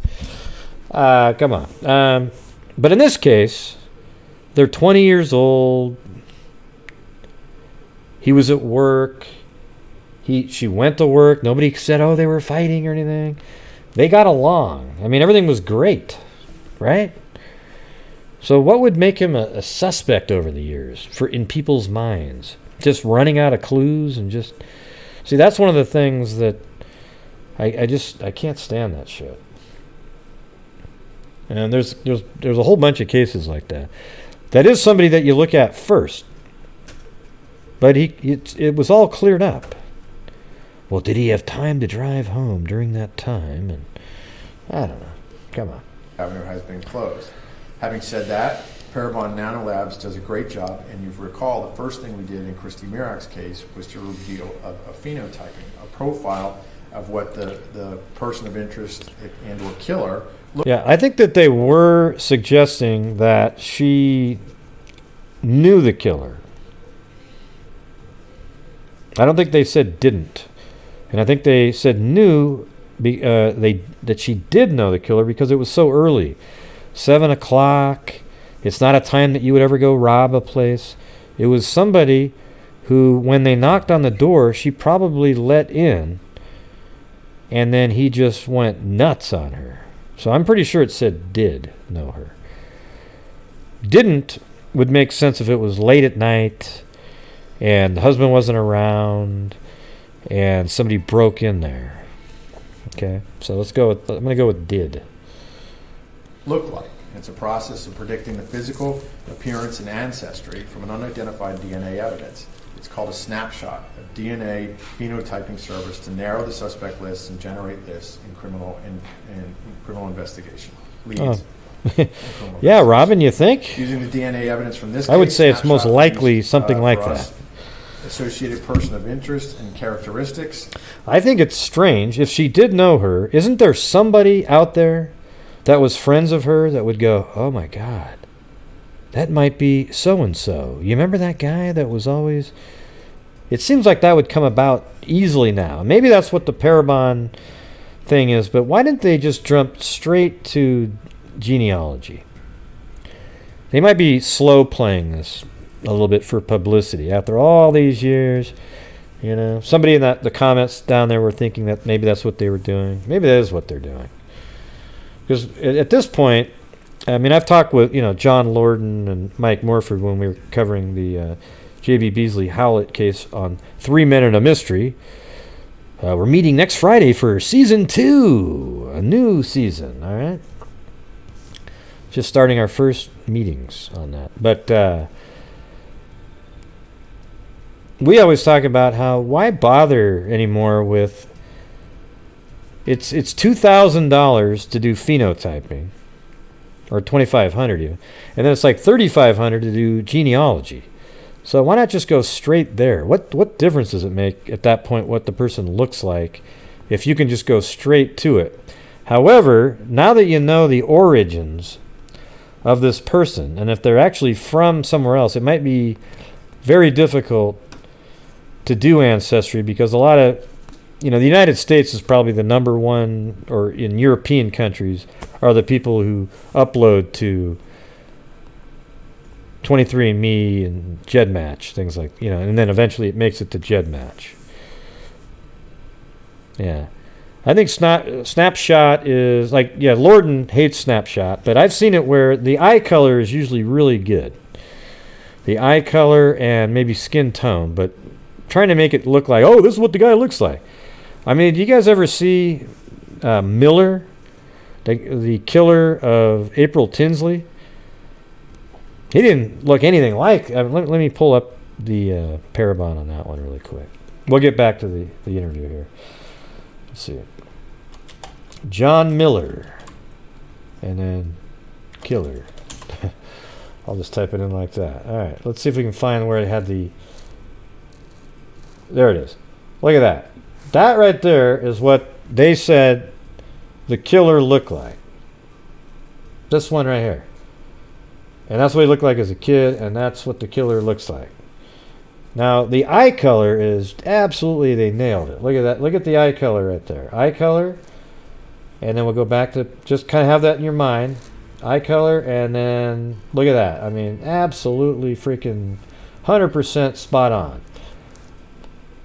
But, and you know, it's got the right skin tone, that kind of thing. But could you put in the ugly factor? Like, look at those teeth. The sort of mongoloid look. This guy is a absolute monster. Okay, he looks like some kind of a monster. I mean, look at this one right here. Hello. So you couldn't put that in the.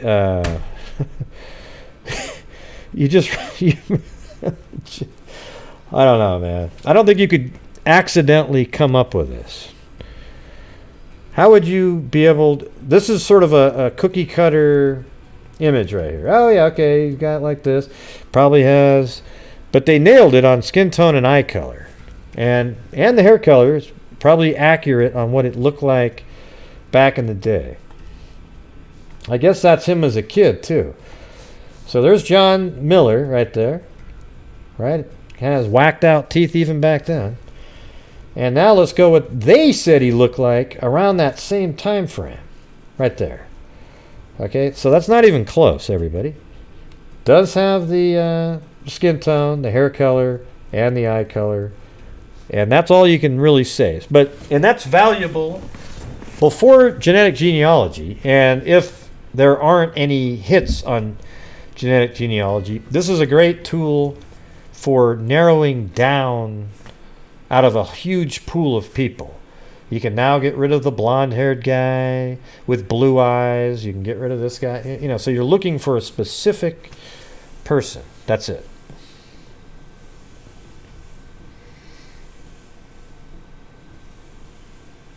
Right, yeah. I mean, that's the thing what Cairo just said. Yeah, Cairo said, Snapshot could be a good thing if it wasn't for all these idiots running with the tiniest of facts, comparing every little detail of terror.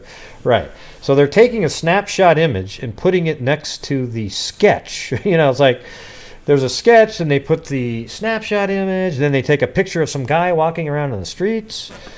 Apparently now it's okay for YouTubers to take any random person that's at an event, film their face, and talk about how they look just like the bridge guy, and the police need to look into them and talk about that over and over again. I don't know, man. I think that's really dangerous. You know, it's really dangerous. Why not just send in the tip yourself to law enforcement, right? Why have a whole show where you're putting on blast some person that has the highest likelihood possible of not having anything to do with anything? Instead, you put their face out there. Okay? That is irresponsible. Don't do it. So that was the John D. Miller. What we were really saying, this guy right here, when he looked more like, and this is the brother right here. Let's see. I think this is his brother right there. So he probably looked more like that. Like this guy right here killed, I think, 8-year-old April Tinsley. And see this bullshit writing right here? Look at this. Hi, honey. I've been watching you. I am person and that rape and kill. And I remember I originally was thinking, gosh, I think he's just making it look like that. And then we talked about, well, maybe he's just, dumb or whatever. But my first instinct was thinking that he was just trying to make it look like that, trying to make it look like who's the other guy, that had all the writing, what's his face? Who's the guy that wrote very similar to this? The Zodiac, didn't he have kind of similar writing, kind of weird like that? And it turns out, when I was at CrimeCon this year, I actually was talking to Cece Moore. I felt like it was weird. It was weird at first. I thought, oh my God, I'm talking to Cece Moore, but she's just totally normal and cool, right? Like there's nothing. She's just a normal person. So eventually, we're just standing around. It was actually Kelsey who said she was talking to Cece Moore, and I sort of got in that way, and then we started talking for 15, 20 minutes about this case, because she's the one, she actually, I think, solved this one. She's the genealogist they used. And she was saying that Miller here was very intelligent. Nothing like that writing at all. He plays Roku, all these word games, and he's not dumb at all. He looks like a monster, though. But he's not an idiot. So all that shit, the writing and all that, was absolutely a ruse. And even the writing he put on the shed in 1990, so this happened in 88, 1990, on a barn, actually. Put a note on a barn, and they left out for years the portion on the barn that said, have you found the other shoe yet? And people actually, amazingly, I have to give credit to people out there, they amazingly guessed that that's what it said on the barn. Because law enforcement was able to definitively say, without any prior notes, by the way, I thought maybe they had a prior note, they never mentioned it, but without any prior notes at all, they knew that the message on the barn was from the killer, even though that was really his first message. And so isn't that amazing that these people were able to say something about, because they only found, the police only let out that they found one shoe. But they actually found the other shoe, they just didn't say they found the other shoe. And then he put on the barn in 1990, have you found the other shoe yet? And that's how they knew that he was the killer. Then he sat around until 2006, 16 years. Didn't do a damn thing. Maybe it's 2004. My memory isn't quite right there. But he went around and he used condoms on bicycles and put notes on all of them with that same godforsaken writing. And that is how they have an absolutely perfect DNA sample from him. Then they put it through genealogy. They narrowed it down to 2 brothers. Then they staked out this guy's house, found trash, and then 100% linked him.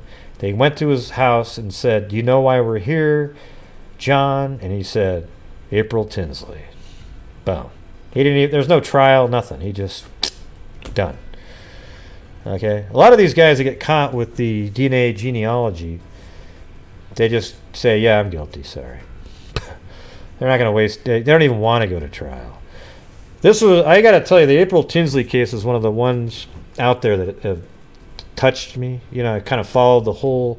We did a few shows on it, tracking it around different locations. We were so close where they found him. We were within a half mile one time on one of the shows, going down a road because he had put notes on a bicycle in that area, and he lived. The FBI profile on this case was so accurate, it's chilling. I mean, it shows you how awesome their techniques are. It was unbelievable. They said he probably lives in northwest of Fort Worth or Fort Wayne, and northwest of there, and boom, boom, boom. It just had all the stuff, and it was every single thing. He'll live next to a school. He might not ever do this again, but he'll have live next to a school or have girlfriends that have small children. It's just on and on. It was amazing. I actually had a bot read it because the profile was so specific. I didn't want to actually say the words out of my own mouth that were on that document. It was horrible. One of these days we'll have to go over that one again. Although I kind of just did. But it's really, let me show you one thing about that one that I always thought, for me, was one of those boom, when I say boom all the time. Let me show you this one moment. I don't know if I'll be able to show you the original photograph, but let's see.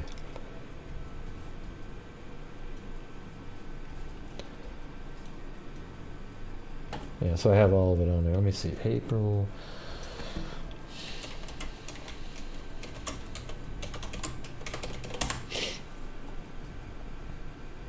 Let me see if I can just find that one photo randomly.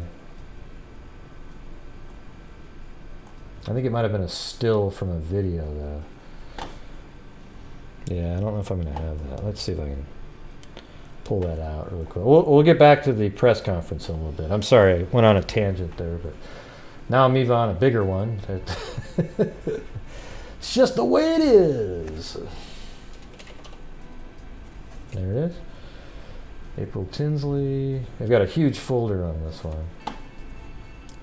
I mean, look at that cute little girl. Just absolutely the guy's a freaking monster.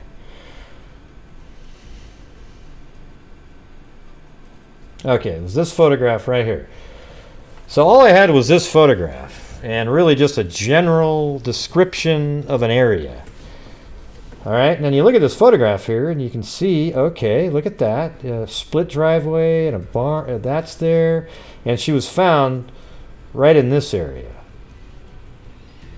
But that's all I had, so I drove around on Street View all over the place.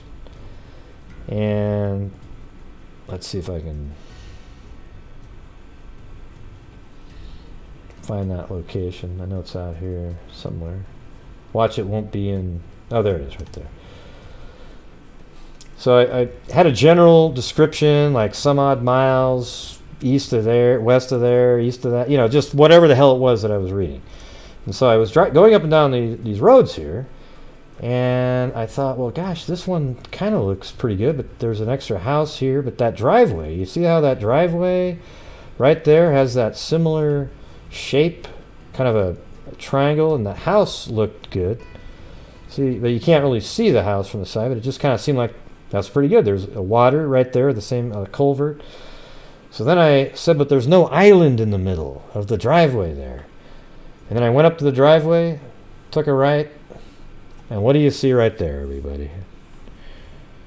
The island was paved in. So I went, boom! It was so cool. It was like, I wasn't sure. Then you drive over here and you see how they took the little island they had and paved it in, right?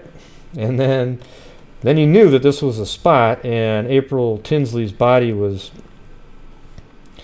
I think it was just on the other side of these trees right here,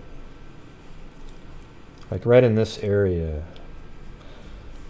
Let's see, where do I have it? Do I have a pin? Yeah, no, it was right there. Excuse me. Right next to there's a waterway right there. So right here, she was found, and they actually, what's really sick about this is she was found, and there was a little wooden crank sexual device right next to her. He thought that was funny to put there. So, anyways, that was one of the moments where I was like, wow, it's kind of fun actually trying to find this kind of stuff, even though the subject matter is just god-awful, you know what I mean? All right, so there you go. Now I'm going to go back to the press conference. Maybe I'll rewind it a little bit to get a running start back into it. I don't think he got death. Yeah. He's never going to get out of prison. It's called a snapshot, a DNA phenotyping service to narrow the suspect list and generate lists in criminal investigation, leads from criminal investigation. Using the DNA evidence from this case, Snapshot produced for us associated person of interest and characteristics. Thank you, Kyra. Wow, that was cool. Appreciate it. That include his ancestry, eye color, hair color, skin color, freckling, and face shape. And yeah, so it's got face shape, though, I think is absolutely really weak. They do have indications of maybe. We interviewed on my channel somebody from Parabon, and that's, or not my channel, on. Hold on a second. Thank you for caring about cases that people forgot about. You're a good dude. Well, thank you. You're a good dude. What was I just saying? Oh, yeah, on 3 Minute of Mystery, I think Morph interviewed Parabon, and they said that they do have part of the genetic, the DNA does indicate some facial features. So it's there, but it's just not, doesn't have enough. Like, you can't really just put it into a computer and goes, boop, boop, oh, here's what he looks like. Can't do it. Combining these attributes, Snapshot always also did a depiction of what the person would have looked like at about 25 years old, and a second version, since this has been so long, of what the person would look like at 65 years old, because obviously there's an age progression. It's important to note, we can't tell from DNA the weight. Thanks, Audra. So some of these things are approximation, and of course hair, we can't tell. So again, it's a best guess. But if you go back and you look at what we released on Ray Rowe, and you change his hair to what he actually had, it's almost perfect. Again, these are scientific approximations of appearance based on DNA. They are not likely to be exact because of appearance, environmental factors such as smoking, drinking, diet, and other non-environmental factors such as facial hair, hairstyle. Like if you took somebody that just done a 2-year stint with meth, if they're still alive, and then you compare it to, I mean, hell, what they might have looked like. But imagine somebody on meth, and then comparing it to a Parabon snapshot image of, they're always kind of clean cut, Maybe they should have like a meth button. Well, if they took meth, like have about 16 options. Well, if they did meth for 2 years, so put another one with missing half their teeth, pock marks all over their face and sores, and then do another one where you say if they, whatever the hell it is. I have like 15 different things that they could have done and have a picture of that. Imagine how confusing. But make sure that you got the same eye color, skin tone. All right? There you go. Scars cannot be predicted by DNA analysis and can cause further variation.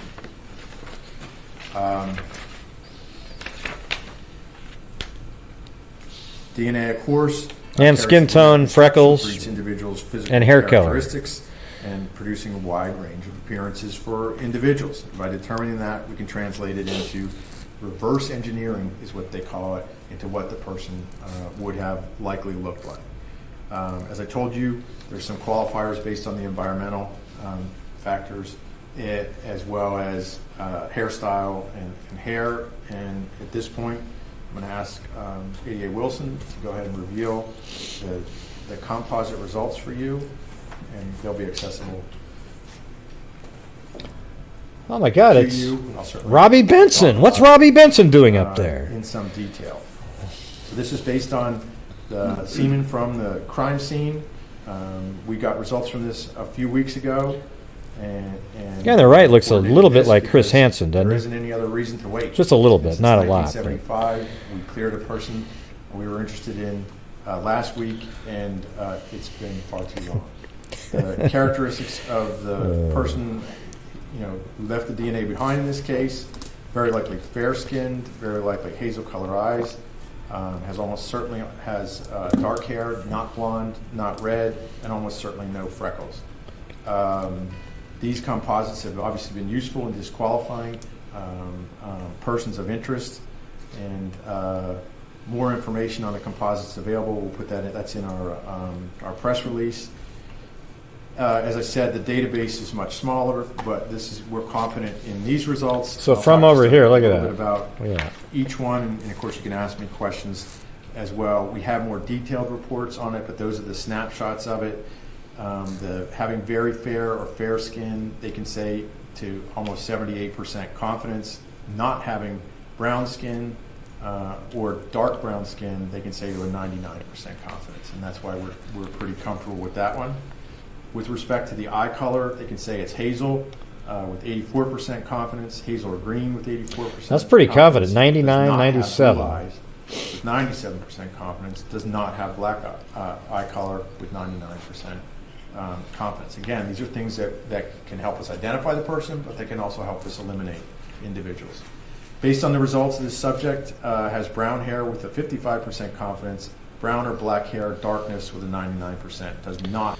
Yeah, Robbie Benson and the movie One on One, man. Remember that? That was pretty good. That's what I remember him from, the basketball movie. He did a lot of different stuff. He just kind of faded away, though. Him and Phoebe Cates seem to be on the same arc, you know. Not have blonde hair with 99%. So again, we're looking at a darker haired individual. Almost 96% having 0 freckles. Again, same thing with few freckles. So basically, almost no freckling on the face. They also do pretty in-depth genomic ancestry, which goes back to actually can tell you where in the world this person's ancestry is from in great proximity. The short version of this would be about half of his DNA is Middle Eastern, about half of it is European. And when I say that, I'll qualify it, but it's mostly Southern Europe, which is, they're looking at Italy, Sardinia, Greece, the Tuscan population, and the Middle East. Good night, Claudia Neubauer. They believe the individual came from are mostly the Turkish region, Armenia, Azerbaijan, Cyprios, and even into Iran and Iraq and Kurdistan as well. But that sort of area of the Middle East, so that whole Mediterranean area is the Claudia said, time to go now. Genealogical ancestry for this individual. And that helps. It doesn't really, you can't tell necessarily somebody's ancestry, but it helps the investigators as they're working through the list of looking through, which one has Italian background or one of the backgrounds from one of the countries that we're looking for a mix. So it does provide a help to that. The face predictions are based on statistics. I have tons of information on that. Based on the ancestry, this is what they have put together for us and now for the public to look at. It's certainly our hope that something comes from this. It's been so long, and we haven't been able to make any progress. And this worked for us once, and we're certainly hoping that it works for us a second time. As I had mentioned, unfortunately, we can't do the genealogical DNA the way we did with Kristen Murak because of the database change. Oh. You hear that? He just said they can't do it because of the database change. That's crap. Okay, now he needs to. I'm actually gonna call them tomorrow, and I'm gonna say, listen, have you tried DNA Doe Project? On the down low, or any of those other ones that can just kind of, have you tried that? All of them are working really every day on putting together some of the information because we did privately submit the profile to another company and have obtained some leads. There's just work to do.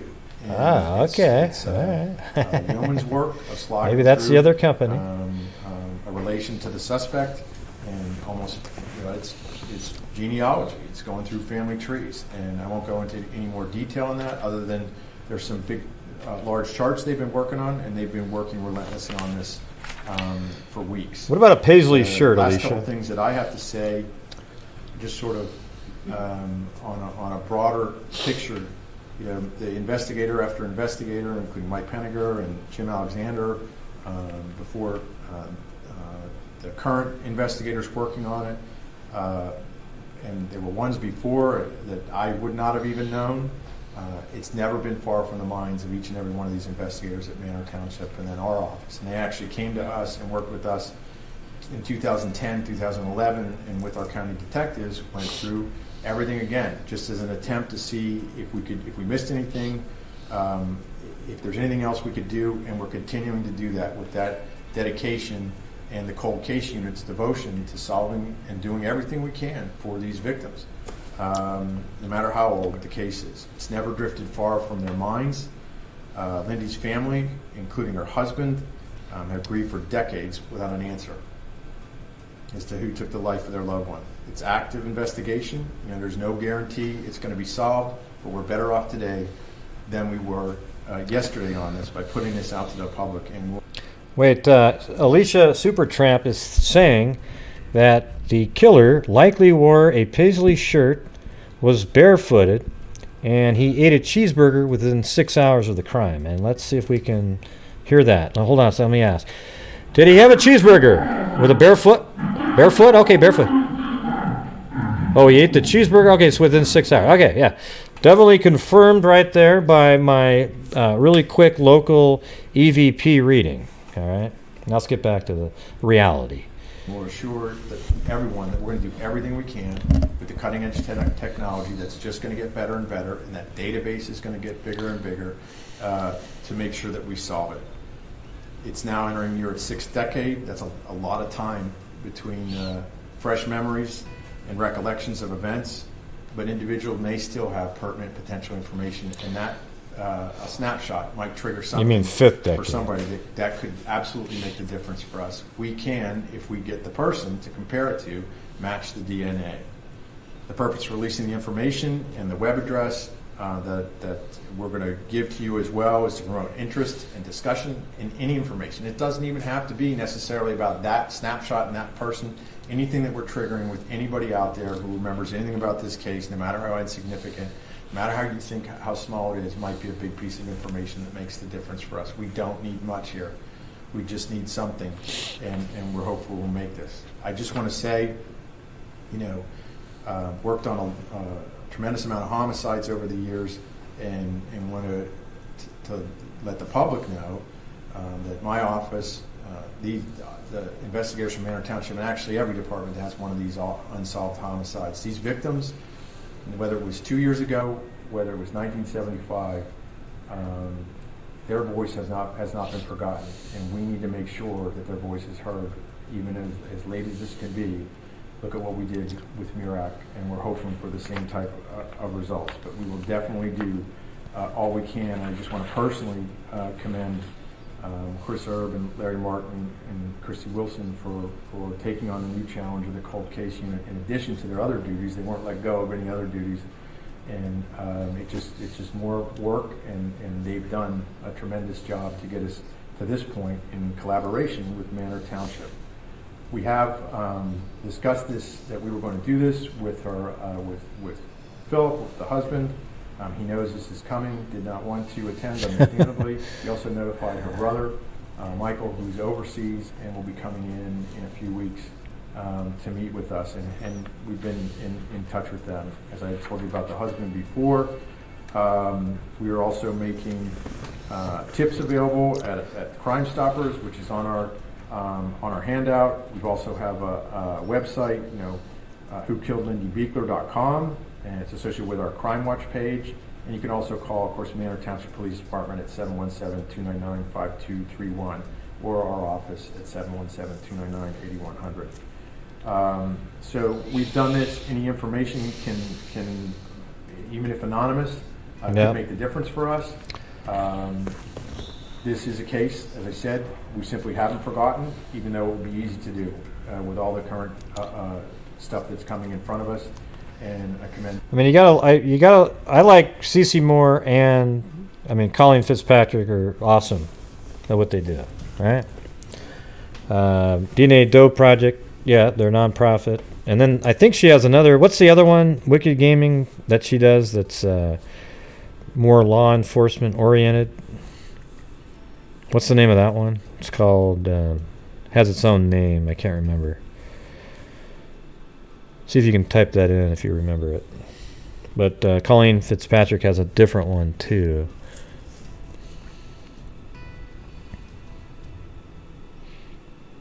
God, it's just such a shitty thing that Judd Match did. God. I mean, look at this case here. You know?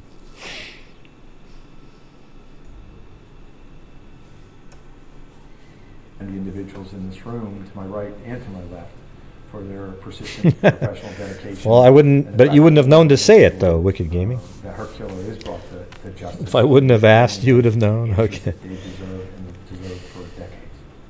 So those are my comments. Certainly open it up for questions from anybody. A logical question was, do any of your persons of interest fit this profile? This would have been an unusual profile in Lancaster County. So any the people that we have eliminated a number. You see, look at the how everyone got really uncomfortable right there. Yeah, I mean, every time one of these ancestry gurus figure out who did a killing, they should get a medal. Okay. But look at this. Look at how uncomfortable, and that's what I was thinking early. Like, wow.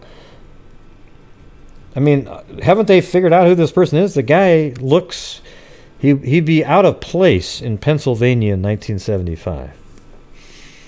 Right? I mean, it's just, and somebody that might know her. And then right when this question's asked, look how everybody shifts and looks around. I mean, it was wild. Look at it. Open it up for questions. Watch it. They're all still and stiff. Logical question was, watch. Do any of your persons of interest fit this profile? Look at her. Look at her face. Watch. She gave it away. Little smirk. Yeah. Okay. So any the people that we have eliminated. Looks like they all got something in their pants really quick. We've solved it, and then we're arresting the person. So I would say, any of those individuals, like I said, we just cleared one last week. So we are working on that, and we certainly took this into consideration to target our work instead of going on. It has eliminated a number of people more than directed us to. Man, that lady wouldn't be a very good poker player, would she?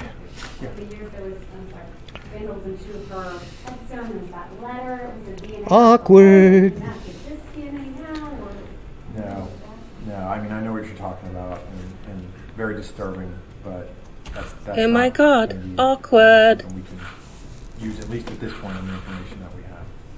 I wanted to ask, just because this is like splitting into the Christy Morak press conference from November 2017. This case predates that almost 20 years. I want to make sure you would mention that a database changed. What I guess, just to make clear that this is a different case from that, what are, I guess, the challenges now faced with this as opposed to Christy Morak? Okay, so the technology for this, for the snapshot is the same, and that's no problem. So we're getting the same product for the Parabon, the phenotyping snapshot. That's identical. What they did in Roe's case, in Murak's case, was they had access to about 1.4 million profiles, genealogical ancestry profiles that they can compare it to. In that case, they went in, put the DNA from the crime, from the murderer, into that database. They came back and told us a relative, very close proximity to, close relative to Ray Roe, and that's how we got it. That database, instead of being 1.4 million, was reduced to about 40,000 in May because the company received some complaints that people's privacy rights were being violated, and they changed and here's the thing: from sharing with law enforcement to not sharing. So you've got to actively go. Like he just explained that really good. I'm going to rewind that again. See, he explained that perfectly. And the losers who complained out there, you should be ashamed of yourselves. You're the same type of morons that I explained. Like when you're watching a golf tournament, in a ball, something happened, it moved a little bit, and you call in really quick because you're just so proud of yourself. Yeah, all they did was they allowed DNA for a violent assault, but their terms of service said it had to be a sexual assault or a murder, not violent assaults. And so somebody goes, hey, golly, you didn't use it for the right one. And then idiots at GEDmatch, instead of just saying, okay, tell you what, everybody, we made a mistake. We'll make sure that that doesn't happen again. As a matter of fact, we're going to add to the database violent assaults, okay, that have gone unsolved. We're going to add that. But we're sorry that we had that one slip through the cracks. But we feel like this is important. Instead of doing that, they went and reversed out every single person. And then everybody has to go back in and actually take the time to press a button and do things that people just don't do. They don't want to go back in and select something differently. What they should do, to be nice, is send out an email and say, would you like to opt in to help law enforcement find criminals? Click this button, and it automatically does it for them. That would be cool, but a lot of people won't do that either because they'll think about it. They'll have heard all the idiots' arguments in the population out there, thinking, "Oh my God, it's like Big Brother!" Oh, okay, it's ludicrous. So I'm gonna play this. Ray Rupp, and that's how we got it. That database, instead of being 1.4 million, was reduced to about 40,000 right. in May because I think everybody knows what that is. Some complaints that people's privacy rights were being violated, and they changed the default from sharing with law enforcement to Wicked Gaming. What was the name of that company? Not sharing. So you've got to actively go in to share it. So it was a crippling blow to the nation. Yeah. To law enforcement in the nation. Wow, you nailed it. Families in the nation. And I understand why they did it. I respect why they did it. No, you don't. don't. The effect on us don't say you respect why you did it. Don't say you respect why they did it. You think about what are our better chances of getting a result, 1.4 million or 40,000. So the results that we have are going to require a tremendous amount of work. And that's I respect you making an awful decision. was able to do that for us with GEDmatch, and they came back. What was it? It was a couple weeks, a week or two, basically. And we don't have that ability anymore. Not just us. Any law enforcement across the country no longer has that. It hasn't gotten a lot of media coverage, but it's been a devastating blow to, particularly, there's this hope that's been raised by family members for cases like this, for cases like Christy Murak and the other ones that we weren't. The thing is, there's still 1.4 million, probably 1.5 million in there now, and a random Joe Schmo can go do this. You can upload DNA if it's formatted properly. So that's sort of the thing. You gotta be a little creative here, law enforcement. Figure out, ask around, see if there's a way to get somebody to put the DNA in there, maybe a third party type of thing, and see if you can get it done. It's not that it'll work for you. I'm not really sure what to tell you, but make some calls out there. Maybe you can figure out a way to get somebody to do it right. Maybe somebody that was trained out there. Hey, maybe somebody like Wicked Gaming, for example. I mean, what does she have to do with all of it, right? You send it over there, and anyways, just saying. Weren't able to get, because you would see all these, we're making an arrest, and there's still a few that are trickling in, but the numbers kind of speak for themselves, and the challenges speak for themselves. So it's much harder for us.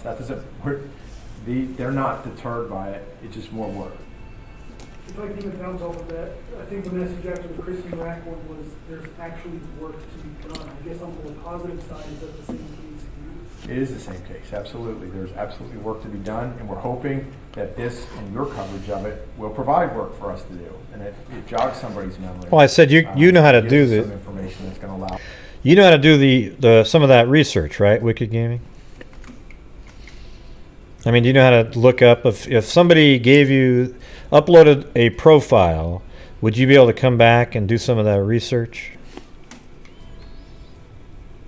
Because I'm just wondering if there's a way to do this third party where somebody says, hey, I'm interested in researching some of these criminals' DNA. Would you mind if I have a sample of it? Then you go over here, you give it to somebody else, they upload it, and then they start doing the research with some people and narrow it down, and then eventually the person says, hey, I don't know if you guys are interested, but here's what we found. Allow us to give that call to the family and say, we've got some. I didn't. Yeah, I know that, Wicked Gaming. I was just saying. Priceless. How much does this process though cost and who pays for it? So we paid for it. It was a. Okay. So it was $750. We have a prior relationship with Parabon. We were one of the first in. I don't know whether they gave us a discount on that. I'm hoping that they did. Wait, how much? Hold on. Okay. So it was $750. Oh, they're starting to reduce that. Parabon. We were one of the first in. No, it's a lot cheaper now. I think they've realized, Parabon, that product's really. We even talked about it on the show. I said, well, you know what they need to do is just to really reduce the phenotyping cost and sort of have it as an add-in to the genetic genealogy. So make the whole package like, I don't know, $4,000 or something, if you wanted to do that. It is overpriced. I guarantee you they can take that DNA, probably put it into a machine, it spits it out, boom, it doesn't even take them that long. It's ludicrous. And it just seemed like it was way overpriced at $2,000, and then it was $3,500 for the genetic genealogy, which is absolutely 1,000 times better. Why even waste your time looking at the picture? I don't know whether they gave us a discount on that. I'm hoping that they did. We were as I said, we were third in the country to do this. So being early in helps with the price that this office paid. It was $750 to go to submit the DNA profile into the other genealogical database. And how much for the snapshot? For that, it was about $4,000. Okay. Yeah. So $5,000. Wait, what? Snapshot. For that. Wait, hold on. Prior relationship with Parabon. We were one of the first in. No way Snapshot costs that much. Discount on that. I'm hoping that they did. We were as I said, we were third in the country to do this. So being early in helps with the price that this office paid. It was $750 to go to submit the DNA profile into the other genealogical database. And how much for the snapshot? For that, it was about $4,000. Okay. That's so complete crap. No way. Unless they really raised the prices on that, there's no way in hell it was $4,000. It's $3,500 for the genealogy research. And I don't know though. Maybe since then they've raised their prices way up, especially on Snapshot, right? Because now their genealogy service doesn't work, so they probably said all we've got now is Snapshot. So we're gonna have to raise that up to pay the bills, right? Man, that's wild. But hey, Wicked Gaming, why don't you call the detectives and say, listen, I'm able to do this research. And I might be able to get you somebody who can upload the data in the correct format and try to work with them like that. Because you could be sort of this weird kind of third-party conduit. Okay, there you go. I'm glad this is why they're here for some of the answers. So it's $5,000 overall. Manor split half. We paid half. And the DNA was just submitted in May. Why not earlier? Well, some of it was just we had to make everyone has other cases they have to work on, and we had to make a determination. Go through these cases, make a determination about where are we going to have the most success with this process. So we all agreed that Biechler was the next one up. And it's just a matter of time. I mean, they all have other cases and other things to do. As I told them, we can't just put everything else aside. I'd love to have a full-time cold case unit for the county that does nothing but this. But some of it is just prioritizing and knowing that there's extra work to be done when we do things like that. So I'd love to do more, but we felt this was the top priority case, amongst all of us in talking about it. Yeah, but why does it need to hold up in court? I don't think that has anything to do with anything. I don't think it's illegal. I think you can break the terms of service at GEDmatch, but it's not illegal. It's just, oh, wow, you shouldn't have done that. But coming up with a name, it's not going to be fruit from a forbidden tree, okay? It's just, oh, you broke the terms of service. It doesn't mean, oh, well, you shouldn't have got that information because you broke the terms of service. I don't think, because it's not a legal issue. Yeah, you might be booted, but you're not. You still got the DNA. They won't know it until after the case is solved, right? Right. Why? Well, some of the cases, some of the unsolved murder cases, many unsolved murder cases, we don't have. Yeah, I don't agree with that. A lot of them, what you're unfortunately, saying. There's a shooting that takes place in the middle of the night. We don't have any witnesses. There's nothing I can do with Parabon. There's no snapshot we can put together. So you have to have not just DNA, but you certainly want the DNA from somebody that you think was the killer. So Biechler is at the top of the list from the ones that we have that closest matched Christy Merrick. And of course, that success, led us to this. So May, I guess you're saying we submitted it. Merrick wasn't done until all these individuals. I would actually. Do you have any contact with the Merrick case with me until? Do you have any contact with Colleen Fitzpatrick, Wicked Gaming? Because she's a lot more flexible. I think Cece Moore works for Parabon and has her hands tied. What, January or February, whenever the guilty plea was. So we just shifted from that. We didn't know that was going to plead. We were getting ready for trial, and that pled. I mean, I don't really know for sure. I just have that feeling. After this, more creative. Yeah, now that we have our first glimpse of what it would look like, should the Biechler family, should they have their hopes up now that we're here in 2-3 months talking about her? I think all of this has to be taken with caution. This is the best we can do. This is the most that I can think of. Good night, Far North. All of these. Thanks for the super chat. That Chiefs have suggested we do. And the jokes. We are doing everything we can to solve it, and this is where we're at. I don't want the message that we have an arrest coming next week or anything like that. I think what I would say would be comforting to them is that we haven't forgotten this case, and we are still trying, and we're doing everything we can. But I do not want the message to come out that we're right around the corner from arresting somebody. Maybe we will be. Maybe we'll get it. See, I like both Cece Moore and Colleen Fitzpatrick. I think they're both doing great work. I do think that if you're part of a corporation, though, your hands are more tied than an organization. That's just my opinion. I could be totally off. I just think there's more creative options for maybe DNA Doe project on something, at this point in time. Or just saying right now instead of this point in time.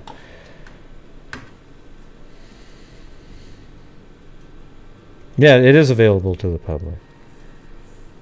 I don't know. Well, actually, I don't know what you said ahead of that, though. Hold on. My friend worked in mostly. He used this thing called LexisNexis to find people. Yeah, we're not. Don't worry about that. That software. The best one is doing genetic genealogy, Mike.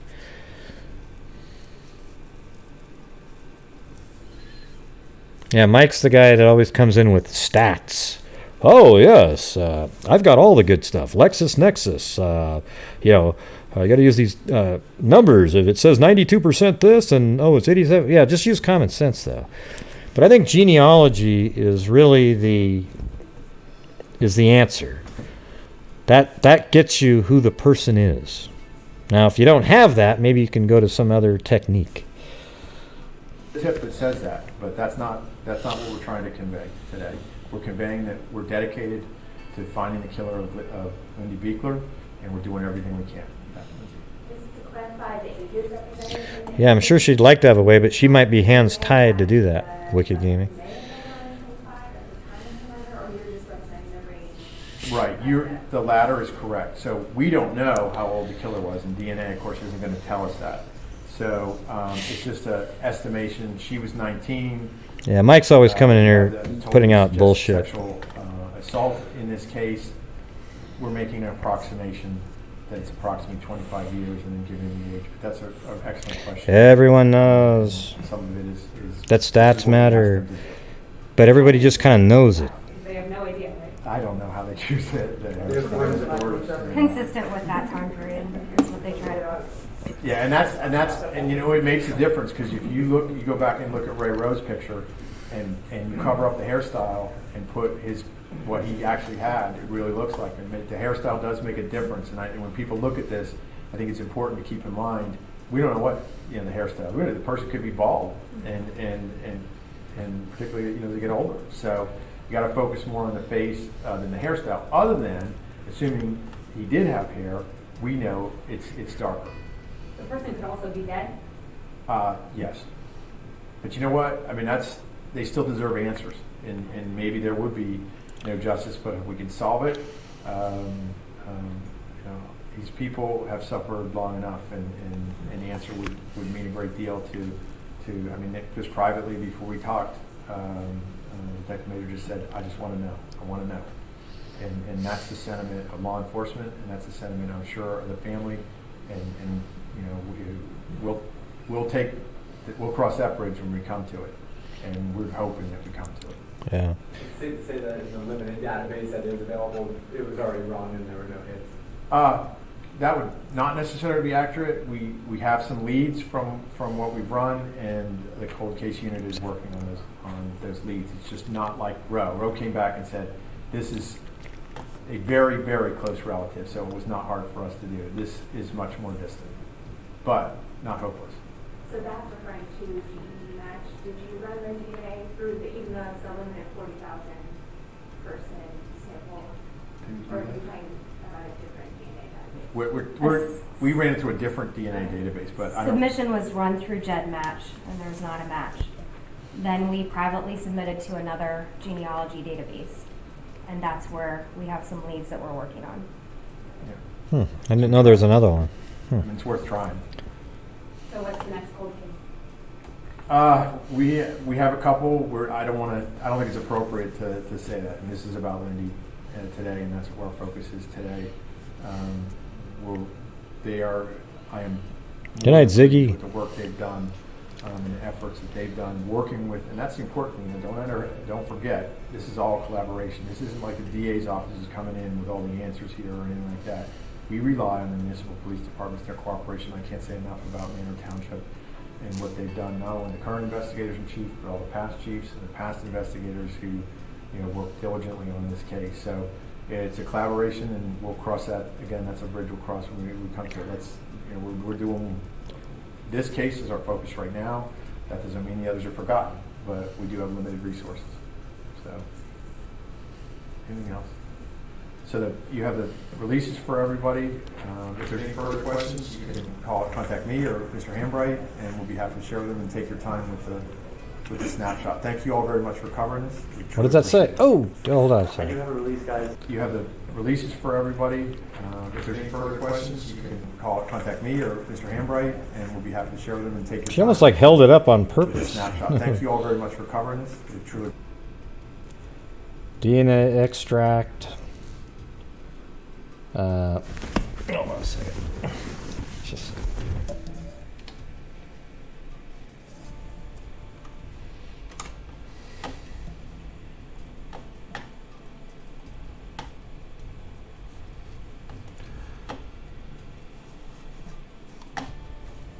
We appreciate it.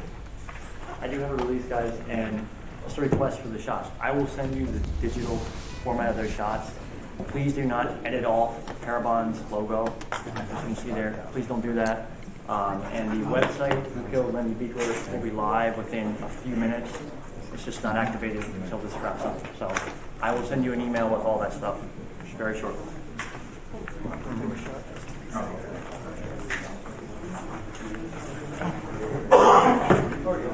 Yeah, oh yeah. Thank you. You covered Mirac, right? We came to that one. It's older. DNA extract to, I don't know what that says, to Parabon. Submissions take time. I guess. I don't know what that means, but. I mean, I know what it means, but I'm not sure how that related to. They kind of explained some of that. But. Anyways, there you go.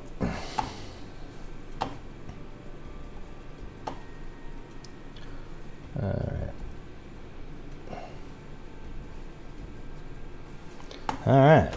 Yeah, so I had to get rid of Mike in there because he threw out a diss. But the problem is he always comes in here with just stats. And man, here's what I don't want somebody. I don't want somebody working in law enforcement or anything like that all they do is look at a calculator and go, oh, wow, it says 92% chance of this, 27% of this, 49 of this. Oh, if you put it all together, it equals. I want somebody it's just kind of, that shit's obvious to people. That yes, when this scenario happens, it's probably going to be this. Everybody just kind of knows that. I want somebody that can use, they have good instincts and can figure shit out. I don't want a Spock in there trying to figure out a crime. All right. I want a Captain Kirk who's smart and can actually figure shit out and think a little outside the proverbial box of a freaking calculator. All right. And it seems like every time you come in here, Mike, is you come in here and you throw out. I know that's not your real name, so don't worry about any of that shit. You always come in here and it's just you immediately start throwing out all these different sort of digital companies and this, that, and the other thing. And it's just nobody's really interested in that. All right. So go start your own channel and talk about that stuff. I think it'd be interesting for people like you. All right. Awesome. Go kick some ass out there. Go do it. You got it.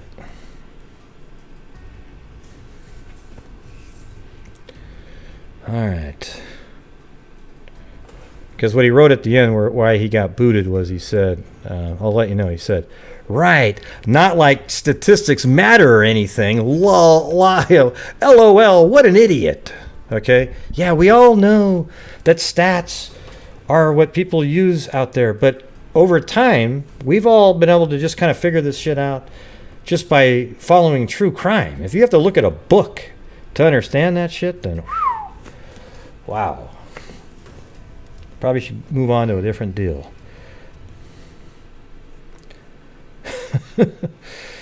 Yeah, it's wild.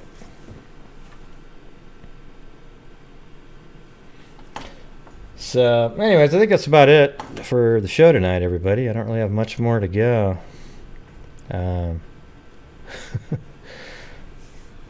Nice snag. What did I snag something? What'd I do? Oh, you mean the screen grab of the... Let's see. I just wish I could understand why people think it's okay to take another person's life. It makes me crazy. Yeah.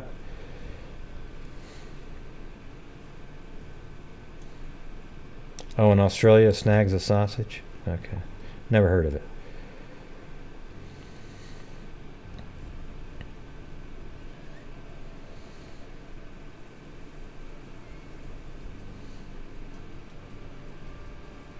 All right.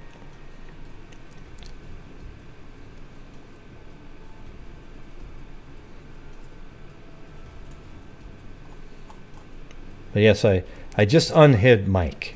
So he can come back on now and throw out his comments. See if he lasts. They don't think it's okay. They simply can't control the impulse. Oh, I don't know. I think they do think it's okay. There's killers that just kill because they think it's great. They love it. I mean, if somebody gets off on it, they must think it's okay, right? They must think, oh, this is awesome. And they just do it. I guess, I mean, I bet you they know it's not right, if that's what you're saying.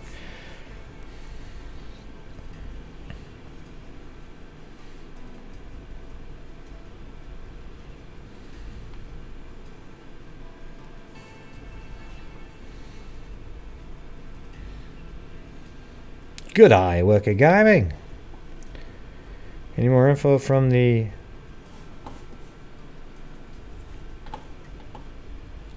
cold case on...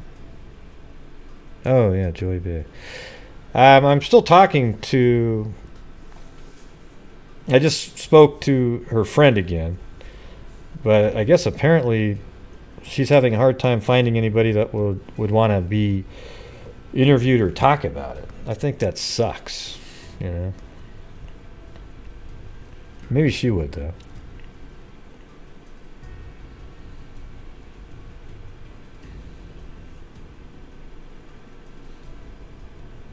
I don't even see anybody named Keith Jefferson.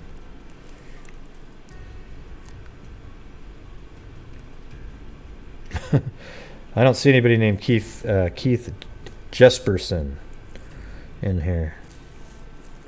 Is he hidden from me or?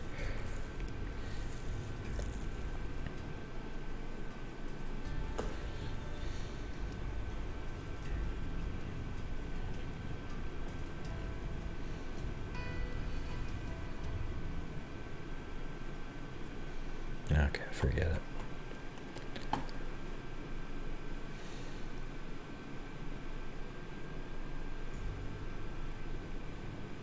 Oh. Yeah, it seems like, didn't we just cover a case with that name in it?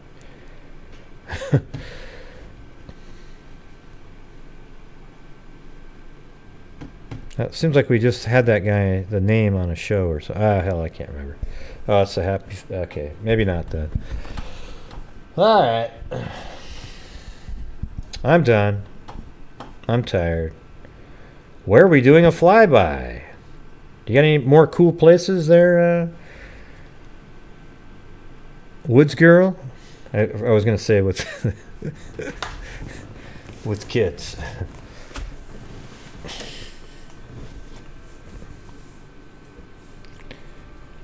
Yeah, Cairo's, maybe he's sitting at a bar having some Tom Collins again.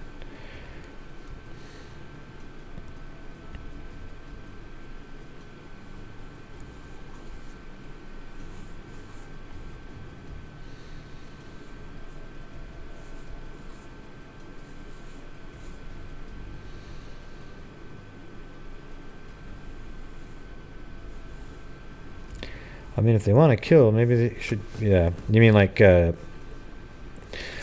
you mean like Dexter, Alicia, right?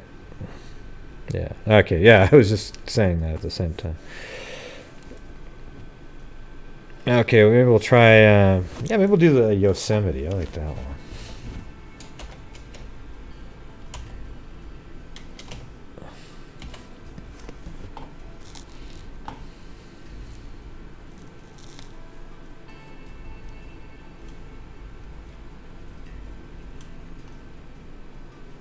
Hey, whatever happened to the guy on the motorcycle? Did they ever find that guy?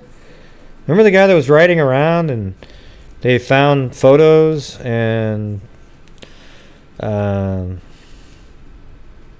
his bike was still sitting up there. Stuff was folded. Did anybody hear anything about that? What happened in that one?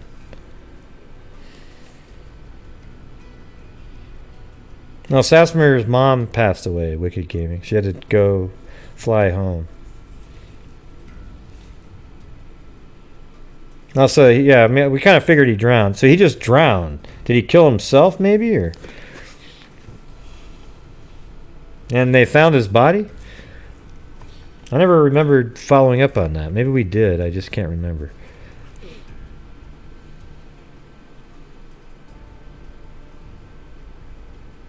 So, anybody have an answer? Other than he drowned?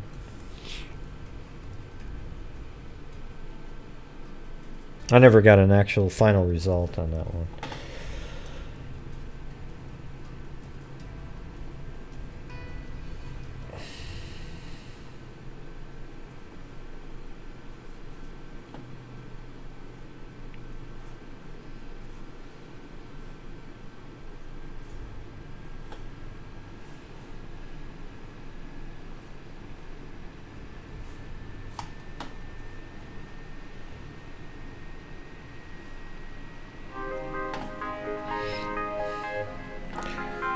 Yeah, but before we do it, I want to say thanks to Ms. Red Badger, twice, Fishing in the Dark, Nordman, and Cairo. And then, hold on a second.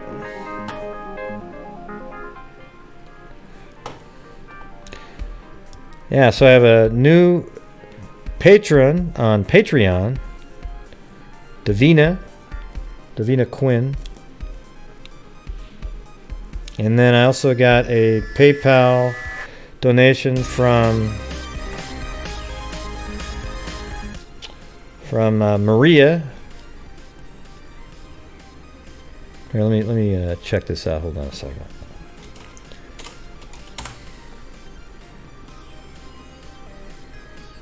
I guess these are all from today. Yeah, so that was that. And I know I have Patreon. Hold on a second.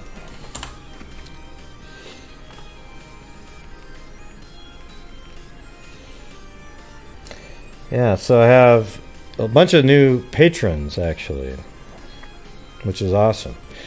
I have a Jessica,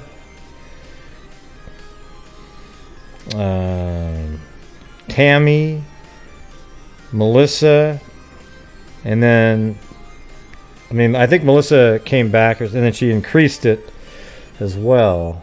And then I just got the new one just tonight from Davina. So thank you very much. Appreciate it. Very cool. And here we go.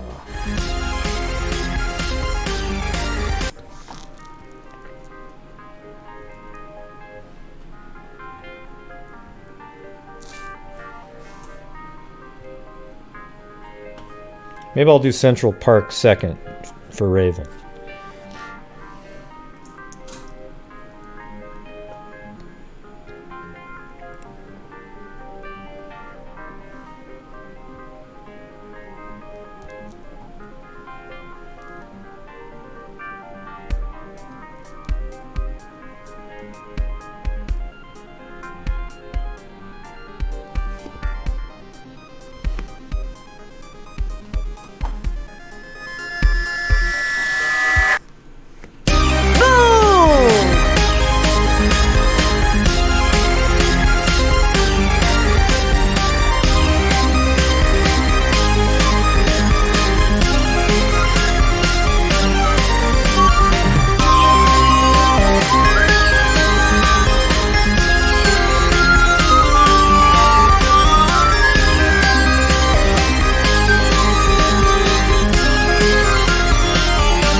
Yes, and Daro is still out there.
Stuck in the mountain.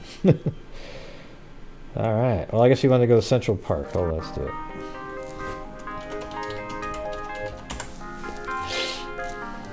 I don't know what it'll look like.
think there's just so many texture maps for this. It's crazy. Boom! Yeah, I didn't realize Central Park was so square. Yeah, it's like a...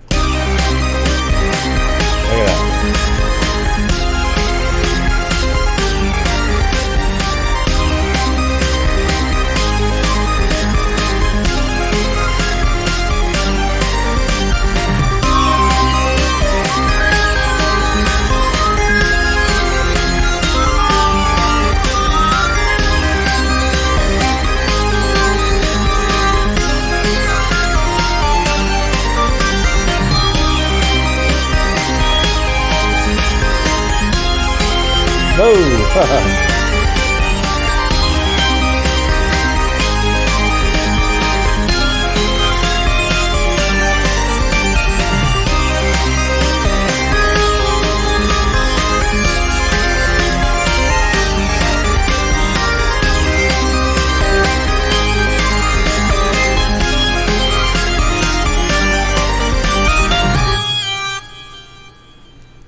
There you go, everybody.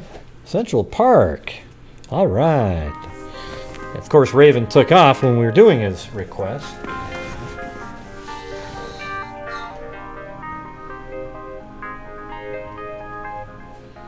Awesome. All right, everybody. Thank you for showing up tonight, checking out the show, doing what you're doing. Jeez. I'm so tired right now, though. I'm sleepy. I'm sleepy. I don't know why. But anyways, let me turn down the music here. Turn out the lights. But anyways, everybody, thank you all for showing up, checking out the show, going through stuff. Not too many trolls tonight. Yes, I get in arguments with people, but hey, that's just the way it is. I don't have any ill will towards you, okay? But yeah, it was fun. Interesting. And when I say fun, I just mean it's fun to go through cases, even though the subject matter is grim. It sucks, some of the stuff, but it's interesting to kind of think about, like, wow, there's just so many crazy people out there, and you start seeing patterns of the way people are over time. It's almost like when you do these shows, you become like that show on Netflix that when they started interviewing psychos to try to figure out stuff, you kind of figure that out after a while, just covering all of it a little bit. Like you're not as, I wouldn't say you're as good as a profiler, but you can think like them, and you sort of think and see the same kinds of patterns, right? Don't you think? I mean, at least I do. I think you guys do too. Everybody's like, yeah, and it usually ends up being correct. All right, everybody, thank you for showing up tonight, and until next time, be safe out there.